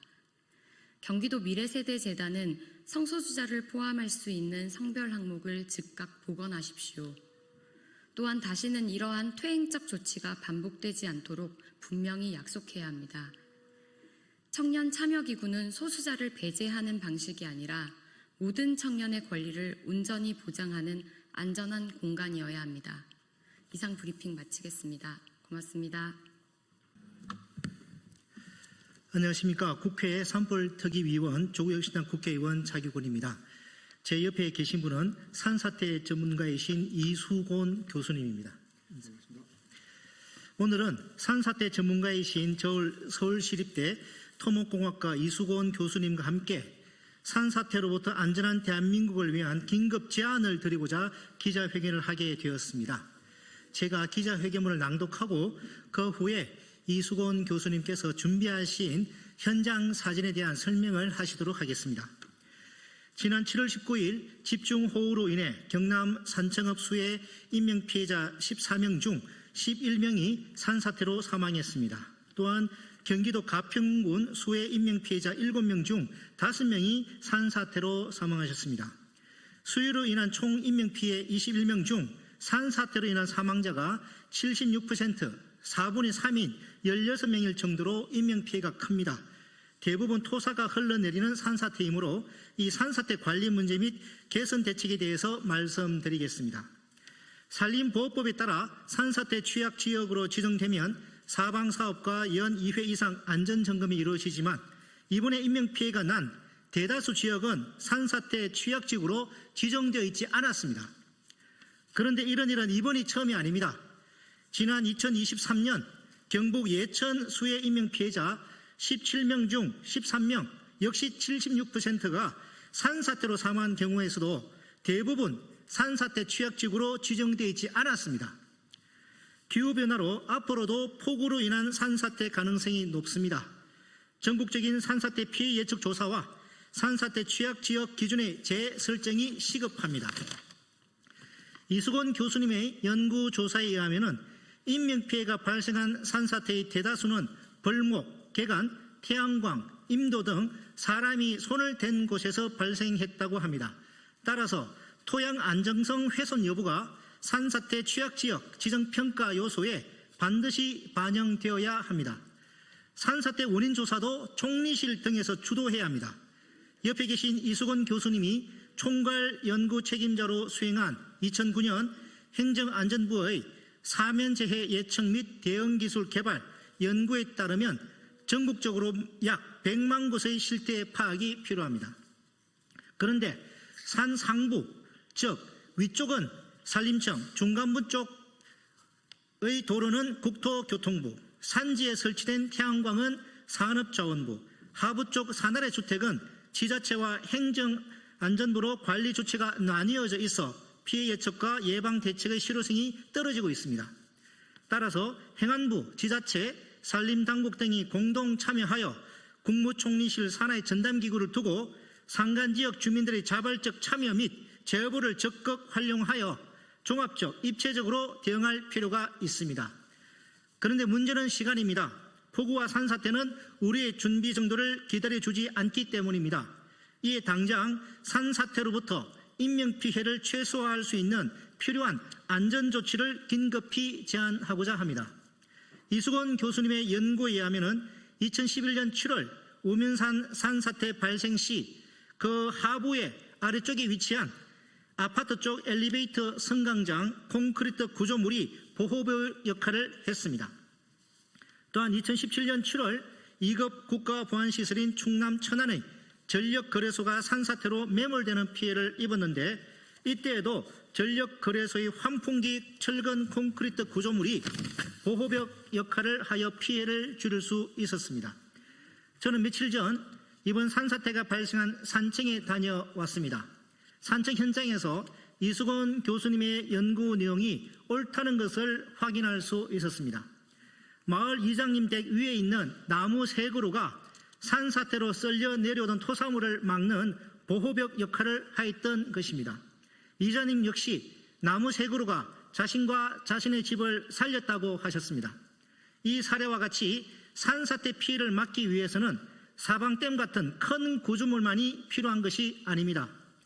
국내 산지는 안반 위 1m 두께의 얇은 토사로 구성되어 있어서 위험지역의 아래에 위치한 기존의 취약주택에는 산 쪽 방면에 약 2m 높이의 철근 콘크리트 보호벽을 설치해서 상부에서 산사태가 나더라도 매몰되지 않도록 해야 합니다. 물론 보호벽의 높이와 두께는 지역이나 지질 특성에 따라서 변경이 가능할 것입니다. 또한 산 아래 인접한 신설 건물 인허가 시에는 철근 콘크리트 건물을 짓도록 유도해야 합니다. 이미 여러 사례에서 효과가 입증된 이러한 보호벽 설치가 필요합니다. 산간지역 상부에서 개발이 진행된 경우에는 하부에 위치한 주거지역에 앞서 말한 보호벽 역할을 할 수 있는 철근 콘크리트 구조물인 보호벽 설치를 긴급히 제안하게 되었습니다. 산사태를 원천적으로 막지 못한다고 하더라도 산사태로 인한 토사가 일자 형태나 시옷 형태의 콘크리트 구조물로 인해 주택 옆으로 비껴가도록 함으로써 대피 시간을 벌고 인명피해를 최소화할 수 있다는 것이 저와 이수건 교수님의 판단입니다. 지금까지 땜질식 사후 산사태 원인 조사와 복구 위조가 아닌 사전의 인명피해를 크게 줄이기 위한 방향으로 산사태 관리 정책의 획기적인 전환이 필요합니다. 이를 위해서는 지역 주민과 함께하는 제대로 된 위험지역 선정 및 국내 지질 특성에 맞는 안전대책이 시급합니다. 또한 산간지역 주민들께서도 스스로 자구책을 긴급하게 조치해 주시길 당부드립니다. 예컨대 산 상부에서 개발이 이루어진 경우에는 정부의 산사태 위험지역으로 지정되지 않은 지역이라도 폭우 시에 피신하거나 사전에 2m 높이의 보호벽 설치를 적극 강구하여 주십시오. 정부에 요청합니다. 행안부 산림당국은 합동으로 산사태 예방 신고 접수센터를 운영하여 산간지역 국민들로부터 산사태 우려지역 신고를 받고 조속히 조사하여 국민의 생명과 재산을 지킬 수 있는 콘크리트 보호벽 설치 등의 적극적인 산사태 대비 방안을 마련해 주시기 바랍니다. 산사태로부터 안전한 나라 우리 함께 만들어 나갑시다. 감사합니다. 예, 그러면 이수건 교수님께서 현장 사진을 중심으로 설명을 해 주시도록 하겠습니다.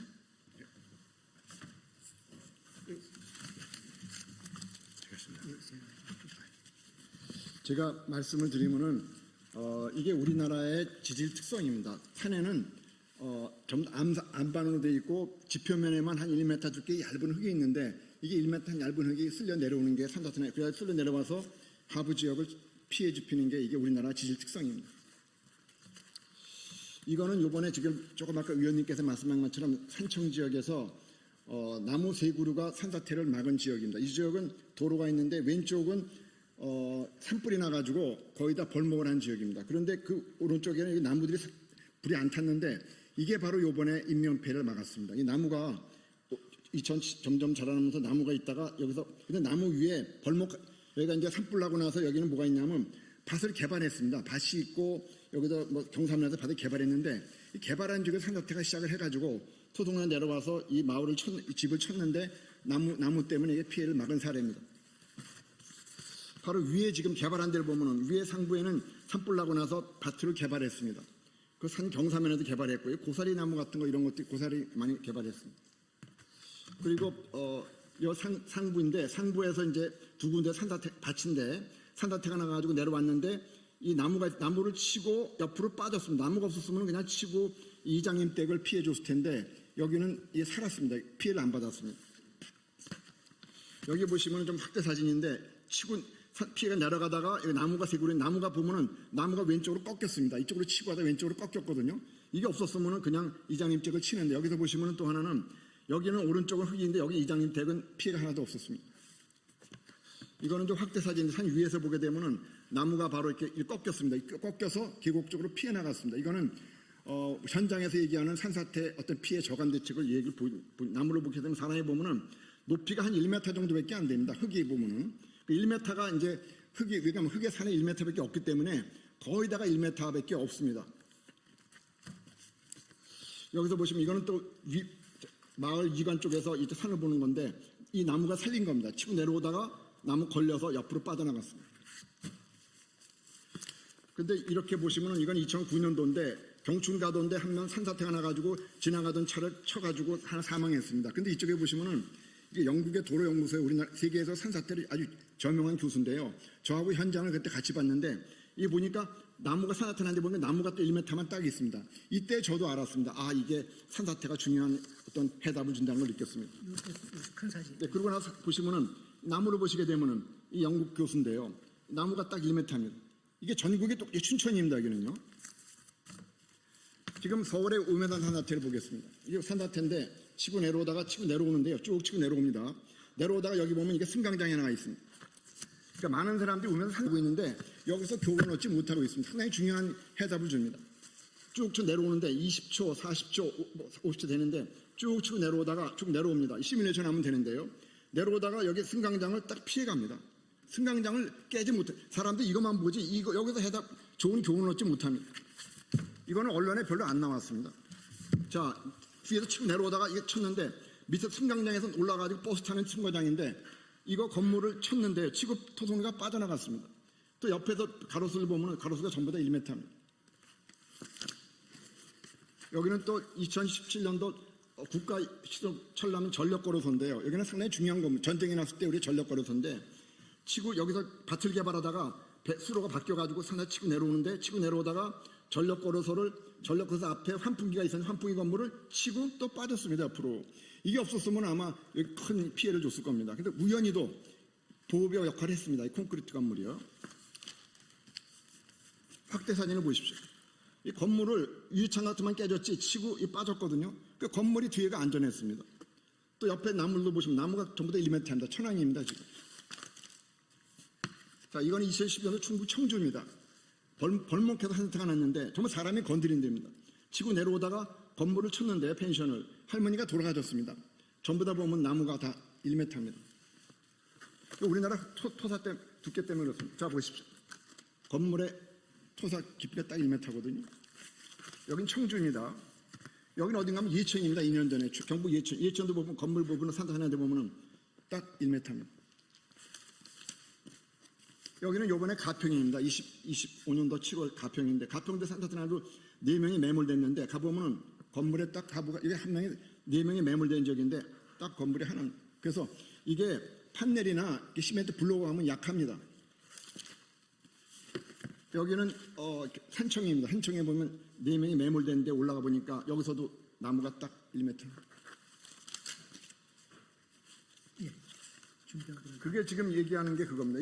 이거는 저희가 요번뿐만 아니라 저희 2019년도 3월에 세계적으로 산사태로 유명한 저널이 국제 저널인 엔지니어링 지올로지에 이미 이 내용이 발표됐습니다. 근데 우리나라에서는 이거를 활용하지 못하고 그냥 사방댐만 많이 몇 억 걸리는 사방댐만 하는데 사방댐은 계곡에서 내려오는 것만 하지 이렇게 피해가 무너져서 많이 나오거든요. 이런 경우들이 많은데 이거는 지금 실용화가 안 되고 있습니다. 그래서 벌써 6년 전에 국제학회에서는 벌써 발표가 된 상황입니다. 우리나라의 인명 피해를 줄이기 위한 획기적인 방안이라고 봅니다. 이만입니다. 네, 원래 이수건 교수님께서 준비하신 현장 사진들이 더 많이 있습니다. 근데 오늘 기자회견 시간 제약상 필요한 부분만 최소한 발췌를 해서 오늘 기자회견을 하게 되었고요. 잠시 후 오늘 이수건 교수께서 원래 준비하시던 그 전체 내용을 유튜브로 자기군 TV 유튜브로 해서 보충 설명하는 내용을 녹화 방송할 예정입니다. 녹화해서 추후에 또 공개할 예정이니까 이 산사태에 대해서 산사태 문제에 관심 있는 여러 국민들 그리고 산사태와 관련 있는 정부 기관들에서는 오늘 기자회견 내용을 경청하셔서 우리 정부가 우리 산간 지역 주민들이 산사태로부터 안전하게 두 발 뻗고 잘 수 있도록 산사태가 발생하더라도 인명피해가 최소화될 수 있도록 하는 그런 이 보호벽 설치에 대해서 적극적으로 검토해 주실 것을 당부드리면서 오늘 기자회견을 모두 마치도록 하겠습니다. 감사합니다. 예, 시작하겠습니다. 진보당 수석 대변인 홍성규입니다. 두 가지 말씀드리겠습니다. 첫 번째입니다. 결국 드러난 바이든 날리면의 진상. VIP 경로로 대국민 사과문까지 사라졌다고 합니다. 사적인 복수로 자행되는 MBC 탄압 즉각 중단되어야 합니다. 국내뿐 아니라 국제적으로도 큰 충격을 불러왔던 내란숙의 윤석열의 거침없는 비속어 그리고 이른바 바이든 날리면 사태에 대한 진상이 드디어 밝혀졌습니다. 2022년 9월 당시 대통령실 참모진에서는 빨리 사과하고 정리하는 것이 좋겠다며 실제로 사과문까지 작성했다고 합니다. 그러나 이 지극히 상식적인 대처는 당시 김은혜 홍보수석이 내란숙의 윤석열을 만나 대면 보고를 한 후 정반대로 바뀌었습니다. 최상병 순직 사건을 축소, 은폐, 왜곡하면서 널리 알려진 이른바 VIP의 경로의 시발점이 바로 이때였던 셈입니다. 온 국민이 생생히 듣고 확인까지 했던 이 자명한 사태에 대통령실은 물론 외교부, 방송통신위, 방송통신심의위, 국세청, 고용노동부까지 그야말로 모든 국가 권력을 총동원해서 우격다짐으로 입틀막을 시도했던 그 경험이, 그 학습 효과가 1년 뒤에 최상병 사태에서 다시 경로라는 대처를 반복하게 했던 것 아니겠습니까? MBC의 최초 보도 후 무려 148개 언론사가 이를 보도했으나 내란 일당들의 표적 탄압은 집요하게 MBC를 지목했습니다. 정작 당사자인 내란숙에는 단 한마디의 공식 사과도 내놓지 않는 가운데 지금도 외교부의 소송은 현재 진행 중이며 해당 기자들은 여전히 극심한 고통에 시달리고 있습니다. 특검의 철저한 진상규명, 윤석열의 공식 사과 반드시 필요합니다. 그러나 무엇보다 가장 먼저 대통령 명예훼손이라는 말도 안 되는 혐의로 고통받는 MBC 기자들에 대한 수사부터 즉각 무혐의 종결해야 마땅합니다. 두 번째입니다. 내란숙의 분신 김용현이 직접 주도한 천인 공로할 외환죄가 서서히 드러나고 있습니다. 김용대 드론 작전 사령관부터 즉각 구속해야 합니다. 우리 국민들의 생명을 담보로 전쟁까지 불사했던 천인 공로할 외환죄 실체도 서서히 그 베일을 벗고 있습니다. 핵심은 내란숙의 분신 김용현이었습니다. 지난해 6월에는 경호처장 신분이었음에도 정상적인 지휘 계통을 다 무시하고 비밀리에 진행되던 평양 무인기 작전 전반에 개입하고 직접 지휘했습니다. 합참의장, 드론 작전 사령관, 국방부 장관 등에게 비화폰으로 전화를 건 사실도 확인되었습니다. 실행자는 김용대 드론 작전 사령관이었습니다. 내란 수계 윤석열에게 직접 보고될 이른바 V보고서 내용을 지시하고 직접 수정하기도 했습니다. 그간 대통령 보고는 없었다고 완강히 부인해왔지만 사령관이 용산으로 가서 보고했다는 보좌진의 진술까지 나왔습니다. 새빨간 거짓말로 우리 국민들을 농락해온 셈입니다. 지금 즉시 김용대부터 다시 구속해야 합니다. 지난 7월 사실관계를 대체로 인정하고 있고 기본적인 증거들이 수집되어 있다던 법원의 구속영장 기각 사유가 다 무너지지 않았습니까? 북한 도발 유도 전쟁 불사라는 이 끔찍한 작전의 시작이 일개 드론 작전 사령관이었을 리가 만무합니다. 그 기획과 지시의 시작을 반드시 밝혀내어 외환죄를 엄히 물어야 할 것입니다. 이상입니다. 네, 국민 여러분 안녕하십니까? 당대표 후보로 나온 조경태입니다. 오늘은 당원들께 드리는 호소문을 가지고 나왔습니다. 국민의힘의 그 룰이 당원 80% 그리고 일반 국민 그것도 순수 국민 100%가 아니라 역선택을 막자는 취지에서의 그 국민 20%를 반영하는 룰입니다. 그래서 오늘은 당원들께 호소하는 그런 호소문을 가지고 나왔습니다.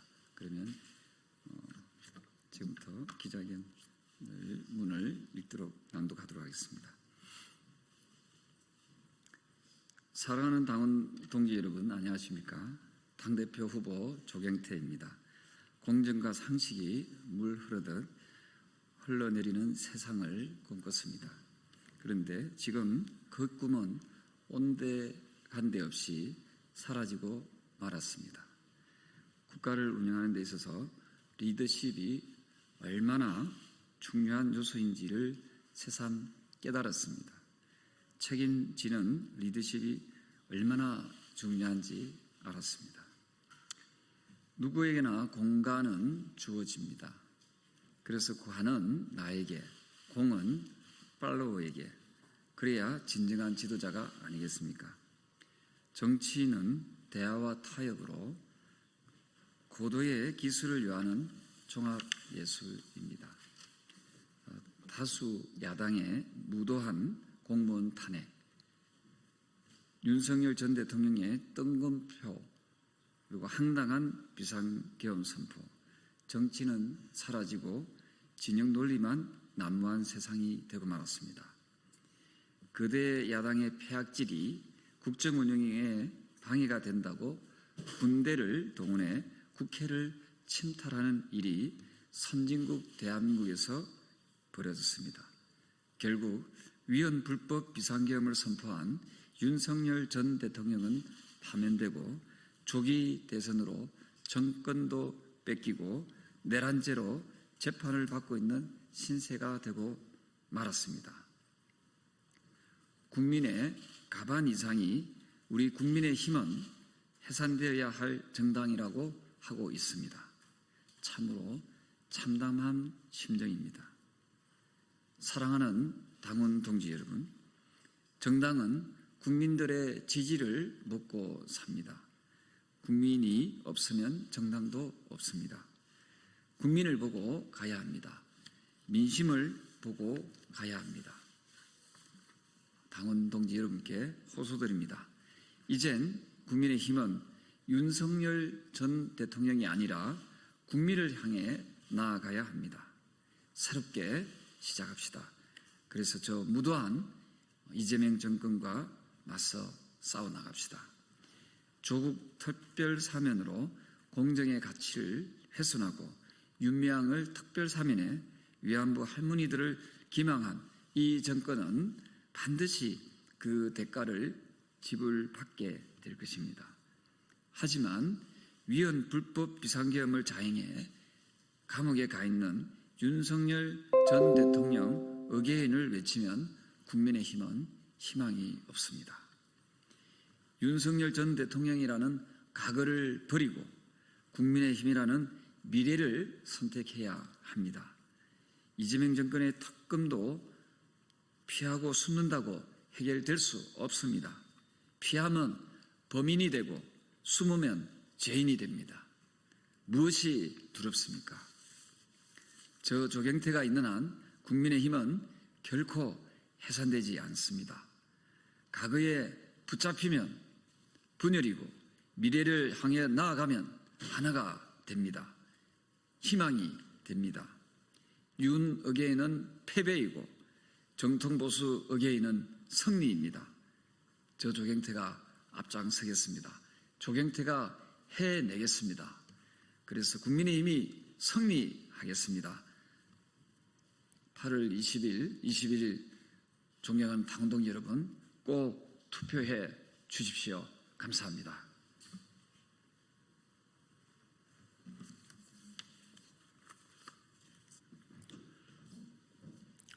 국민의힘 조경태 당대표 후보 지지 선언. 바른정치미래연합 상임대표 이준용. 존경하는 국민 여러분, 국민의힘 당원 동지 여러분, 저는 국민의힘 전신인 새누리당 중앙위원회 위원으로 활동했으며 제21대 대통령 선거 국민통합위원회 수석 부위원장, 국가대개조위원회 수석 부위원장을 역임한 바른정치미래연합 상임대표 이준용입니다. 다시 한번 인사드리겠습니다.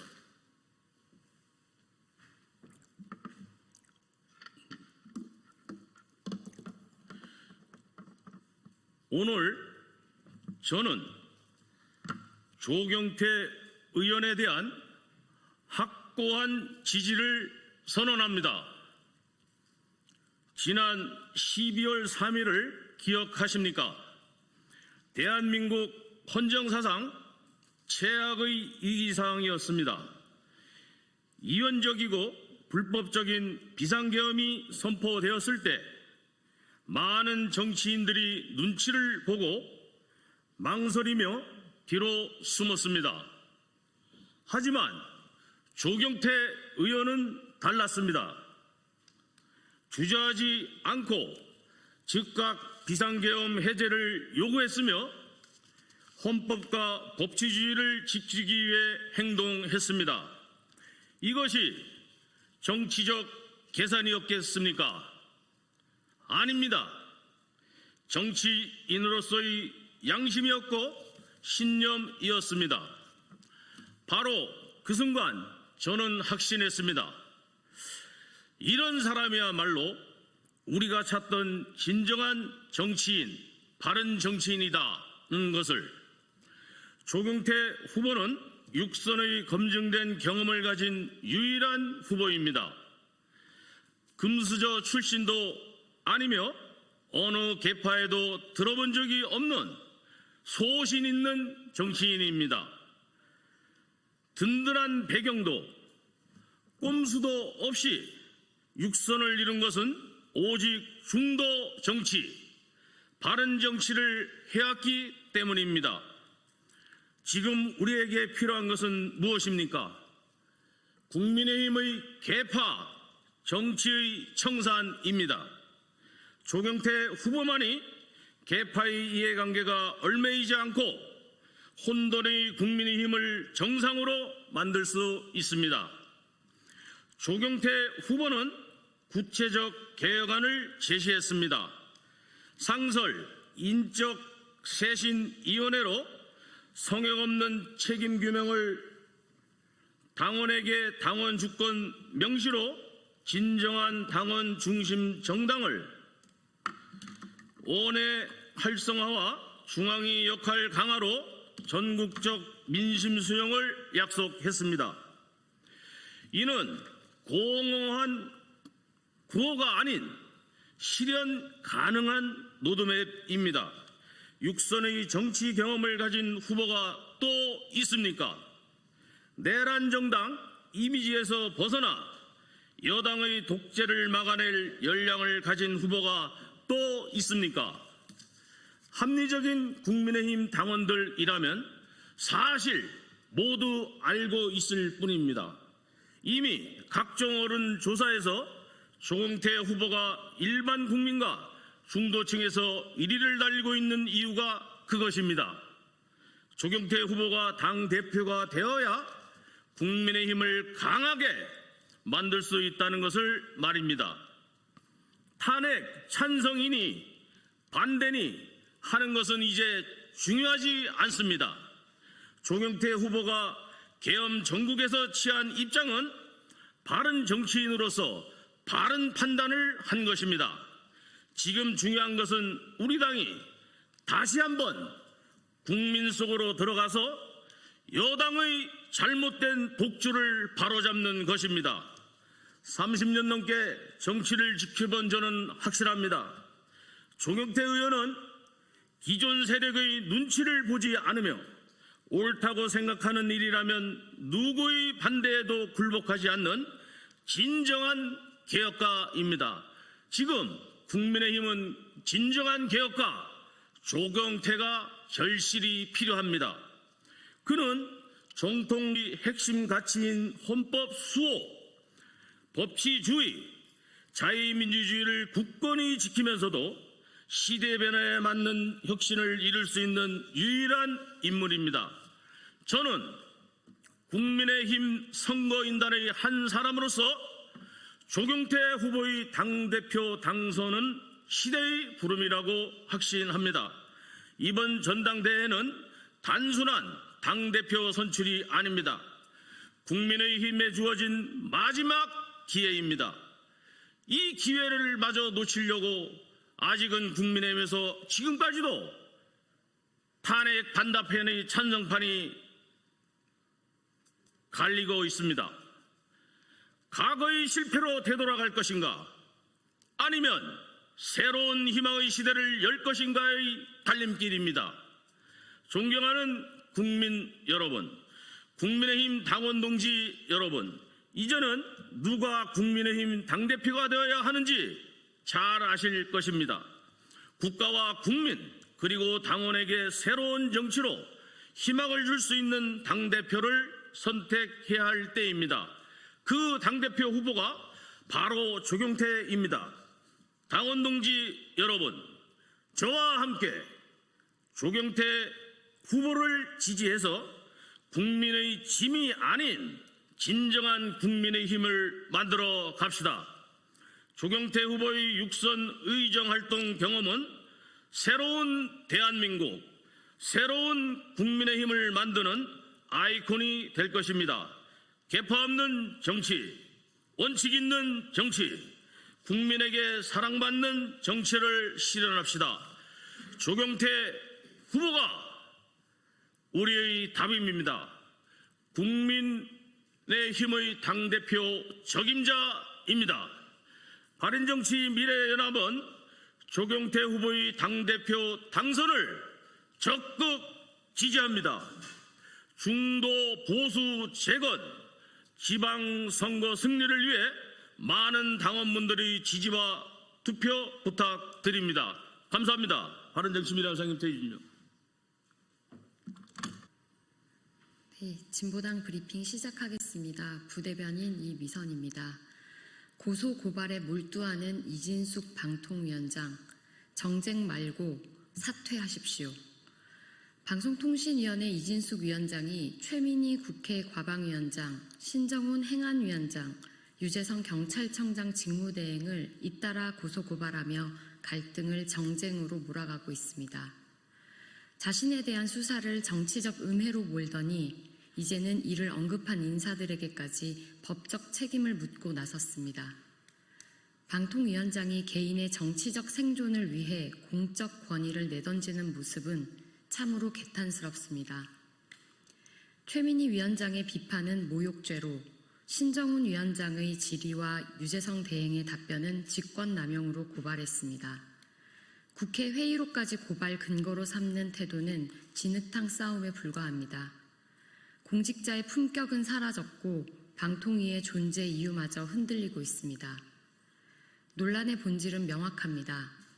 이진숙 위원장이 대전 MBC 사장 시절 법인카드를 사적으로 사용했다는 의혹에 대해 철저하고 공정한 수사가 이루어져야 합니다. 그리고 방통위 역시 조속히 제 기능을 회복해야 합니다. 그러나 이 위원장은 책임을 외면한 채 고소고발로 맞서며 국민의 피로감만 키우고 있습니다. 방송장악 시도, 법인카드 유용, 독임제 발언까지 이진숙 위원장의 일련의 행보는 공직자로서 결코 납득할 수 없는 태도입니다. 지금 해야 할 일은 고소장이 아니라 논란을 겸허히 돌아보고 국민 앞에 사과하는 것입니다. 그리고 스스로 자리에서 물러나는 일입니다. 두 번째 브리핑 드리겠습니다. 삼청교육대 등 국가폭력 사건, 더 이상 상소로 피해자 괴롭히지 말아야 합니다. 대법원은 최근 삼청교육대 피해자에 대해 국가의 배상 책임을 확정했습니다. 진실화해위원회 또한 해당 사건을 명백한 국가폭력으로 규정했습니다. 이미 법적, 사회적으로 국가의 책임이 확인된 사건입니다. 하지만 정부는 여전히 항소와 항고를 반복해 왔습니다. 국가폭력 피해자들은 수십 년간 고통받으며 이미 지연된 정의인 판결을 기다려야 했습니다. 끝없는 재판에 지친 피해자들에게 정부의 상소는 더 큰 상처이자 명백한 정신적 가해입니다. 상소는 국가의 방어권이라는 이름으로 포장될 수 없습니다. 이미 드러난 진실을 부정하고 피해 회복을 지연시키는 2차 가해일 뿐입니다. 국가는 더 이상 가해자의 자리에 머물러서는 안 됩니다. 이제는 국가폭력 피해자의 편에 서야 합니다. 정부는 삼청교육대를 비롯한 모든 국가권력 사건에 대해 상소를 전면 중단해야 합니다. 공동피고인으로 참여한 지자체들 또한 마찬가지입니다. 아울러 국가폭력 피해자들이 개별 소송에 지치지 않도록 소송 없이도 배상이 가능한 특별법 제정이 시급합니다. 이상 브리핑 마치겠습니다. 고맙습니다.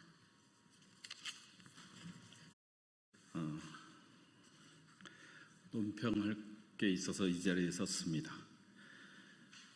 국민의힘 당대회는 윤, 계엄, 옹호, 구구망상과 입틀막에 완전히 잠식당했습니다.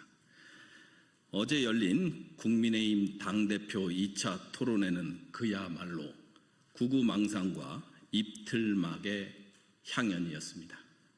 시종일관 윤석열 전 대통령과 계엄을 옹호하던 김문수, 장동혁 후보는 불리해지면 북한이 더 나쁘다는 낡은 색깔론을 꺼내들었습니다. 민주당 프레임을 들먹이며 상대를 배신자로 몰아세우고 그마저도 통하지 않으면 통합이 중요하다는 공허한 말로 얼버무렸습니다. 건전한 토론과 민주주의와 헌정 질서에 대한 존중, 무엇보다도 12.3 내란에 대한 진심 어린 반성은 눈을 씻고 봐도 찾을 수 없었습니다.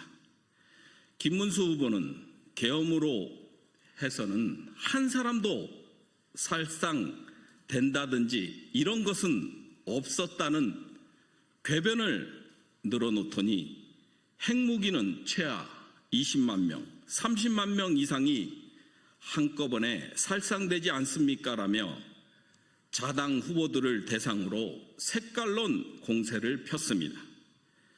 장동혁 후보는 계엄 해제 이후에도 내란 동조 세력이 있다는 말로 당내 탄핵 찬성파의 배신자 낙인을 찍었습니다. 게다가 청년 최고위원 후보도 똑같았습니다.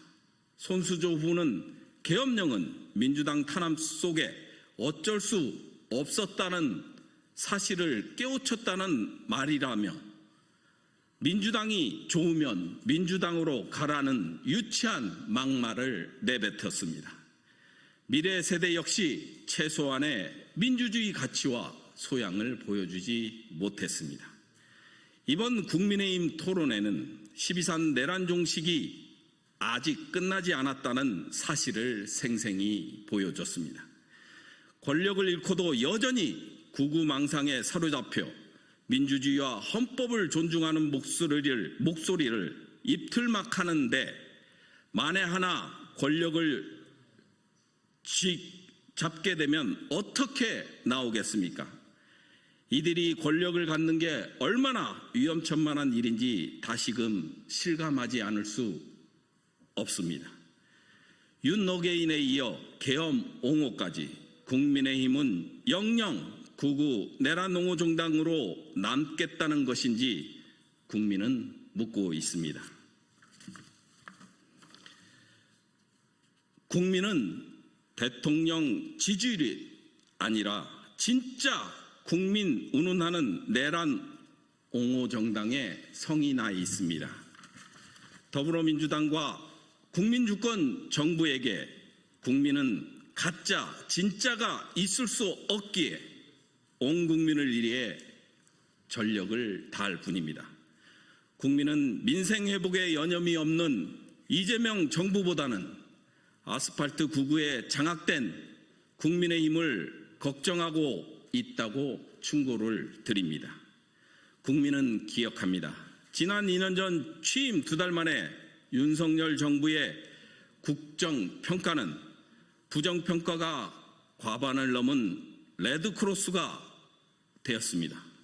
이후 국민의힘은 어떠한 자기 성찰이나 변화도 거부한 채 국민은 안중에도 없이 내란을 옹호하고 나아가 윤석열과 전환길만을 이야기하고 있습니다. 더불어민주당은 국민주권 정부와 함께 민생 경기 회복에 최선을 다하고 있습니다. 최근 발표된 경제 동향을 보더라도 신속한 추경 집행과 민생 회복 소비 쿠폰이 내수 활성화의 계기가 되었습니다. 7월 취업자 수는 전년 동월 대비 17만 1천 명 증가했고 고용률은 63.4%로 전년 동월 대비 0.1% 상승했습니다. 물가 상승폭은 둔화되었고 더불어 불안하던 부동산 시장도 부동산 대책 이후 안정세를 되찾았습니다. 지난 2달간 그랬듯 더불어민주당은 앞으로도 이재명 정부와 함께 국민께 약속드린 민생 회복과 경제 회복 그리고 내란 극복을 위해 묵묵히 맡은 바 소임을 다해 국민께 보답드리겠습니다. 더불어민주당은 국민의 힘에 항상 국민의 목소리를 경청하는 국민주권 정부의 지지율 걱정은 접어둘 것을 권합니다. 국민의힘이 내란 옹호 타령, 계몽령 타령이나 하며 국민이 해산을 걱정하는 정당이 아니라 성찰과 고백을 통해 더불어민주당과 함께 국민을 걱정하는 정당으로 거듭나길 국민과 함께 촉구합니다. 감사합니다. 조국혁신당 대변인 한가선입니다. 오늘 국민의힘 송원석 원내대표 발언과 안철수 의원 발언과 관련한 내용으로 논평 2개 진행하도록 하겠습니다. 첫 번째 논평 제목입니다. 국민의힘은 통합이라는 미명하에 내란 옹호를 면죄부 받을 생각 말라. 국민의힘이 특검 수사에 대해 야당 탄압으로 규정하며 반발하고 있습니다. 오늘 비상대책위원회에서 송원석 원내대표는 특검 압수수색을 두고 국민의힘 당원 전체를 잠재적 범죄자로 취급한다고 표현했습니다. 속담으로 도둑이 제발 저린다고 합니다. 의원들과 주요 당직자들 발이 저리니까 엄한 당원들을 동원해 총알바지하는 형국입니다. 당직자와 당원이 무슨 죄입니까? 시킨 의원과 지도부가 문제겠죠. 김대중 전 대통령 서거 16주기 추모식에서도 국민의힘 송원석 원내대표는 차마 국민이 듣기에 참담한 주장을 했습니다. 김 전 대통령은 화합과 통합의 정치를 해왔다며 마치 특검이 정치보복과 진영 갈등을 야기한다는 듯이 표현했습니다. 앞으로 보나 뒤로 보나 국민의힘은 더 이상 가망이 없습니다. 차기 지도부도 윤어게인 수준을 벗어나기 어려워 보입니다. 대한민국에 나치당이 처음 출현할 판입니다. 내란을 극복하지 못한 정당은 민주주의 사회에 존재할 이유가 없습니다. 정당 해산이 답입니다. 두 번째 논평 제목입니다. 안철수에게 남은 정치적 자산은 혐오와 조롱뿐인가? 여태껏 윤핵관의 협박에 침묵으로 일관해왔던 안철수 의원이 조국 전 대표를 향해서는 땡큐 운운하며 갑자기 조롱할 용기를 내고 있습니다. 안철수 의원의 선택적 용기 앞에 문득 떠오르는 장면들이 있습니다. 2018년 선거 참패 후 독일에 간다고 했다가 서울에 있는 것이 들통나서 기자의 질문을 피해 비상계단으로 황급히 도망치던 비겁한 뒷모습입니다. 2022년 대통령 선거에선 윤석열과의 공동정부를 약속하며 전격 단일화를 선언했지만 약속이 파기된 후 한마디도 못했던 그의 모습도 떠오릅니다. 검찰 권력을 손에 쥐고 반대 정치인을 사법 사냥하며 비상계엄을 통해 무력으로 민주주의를 짓밟으려 했던 윤석열 정부 앞에선 한없이 순한 햄스터처럼 굴다가 민주정부가 출범하니 마치 호랑이로 돌변해 호통치려는 모습이 낯설게만 느껴집니다. 독재를 꿈꾸던 자 앞에서는 한없이 몸을 낮추고 민주정부 앞에서는 신나게 돌을 던지는 안철수는 강약 약강의 전형이라고 할 수 있습니다. SNS로 자극적인 단어들만을 내뱉는 안철수에게 이제 남은 정치적 자산이라고는 혐오와 조롱뿐인 듯합니다. 안철수라는 정치인의 비루한 민낯에 씁쓸하고 안타까운 마음을 표합니다. 이상입니다.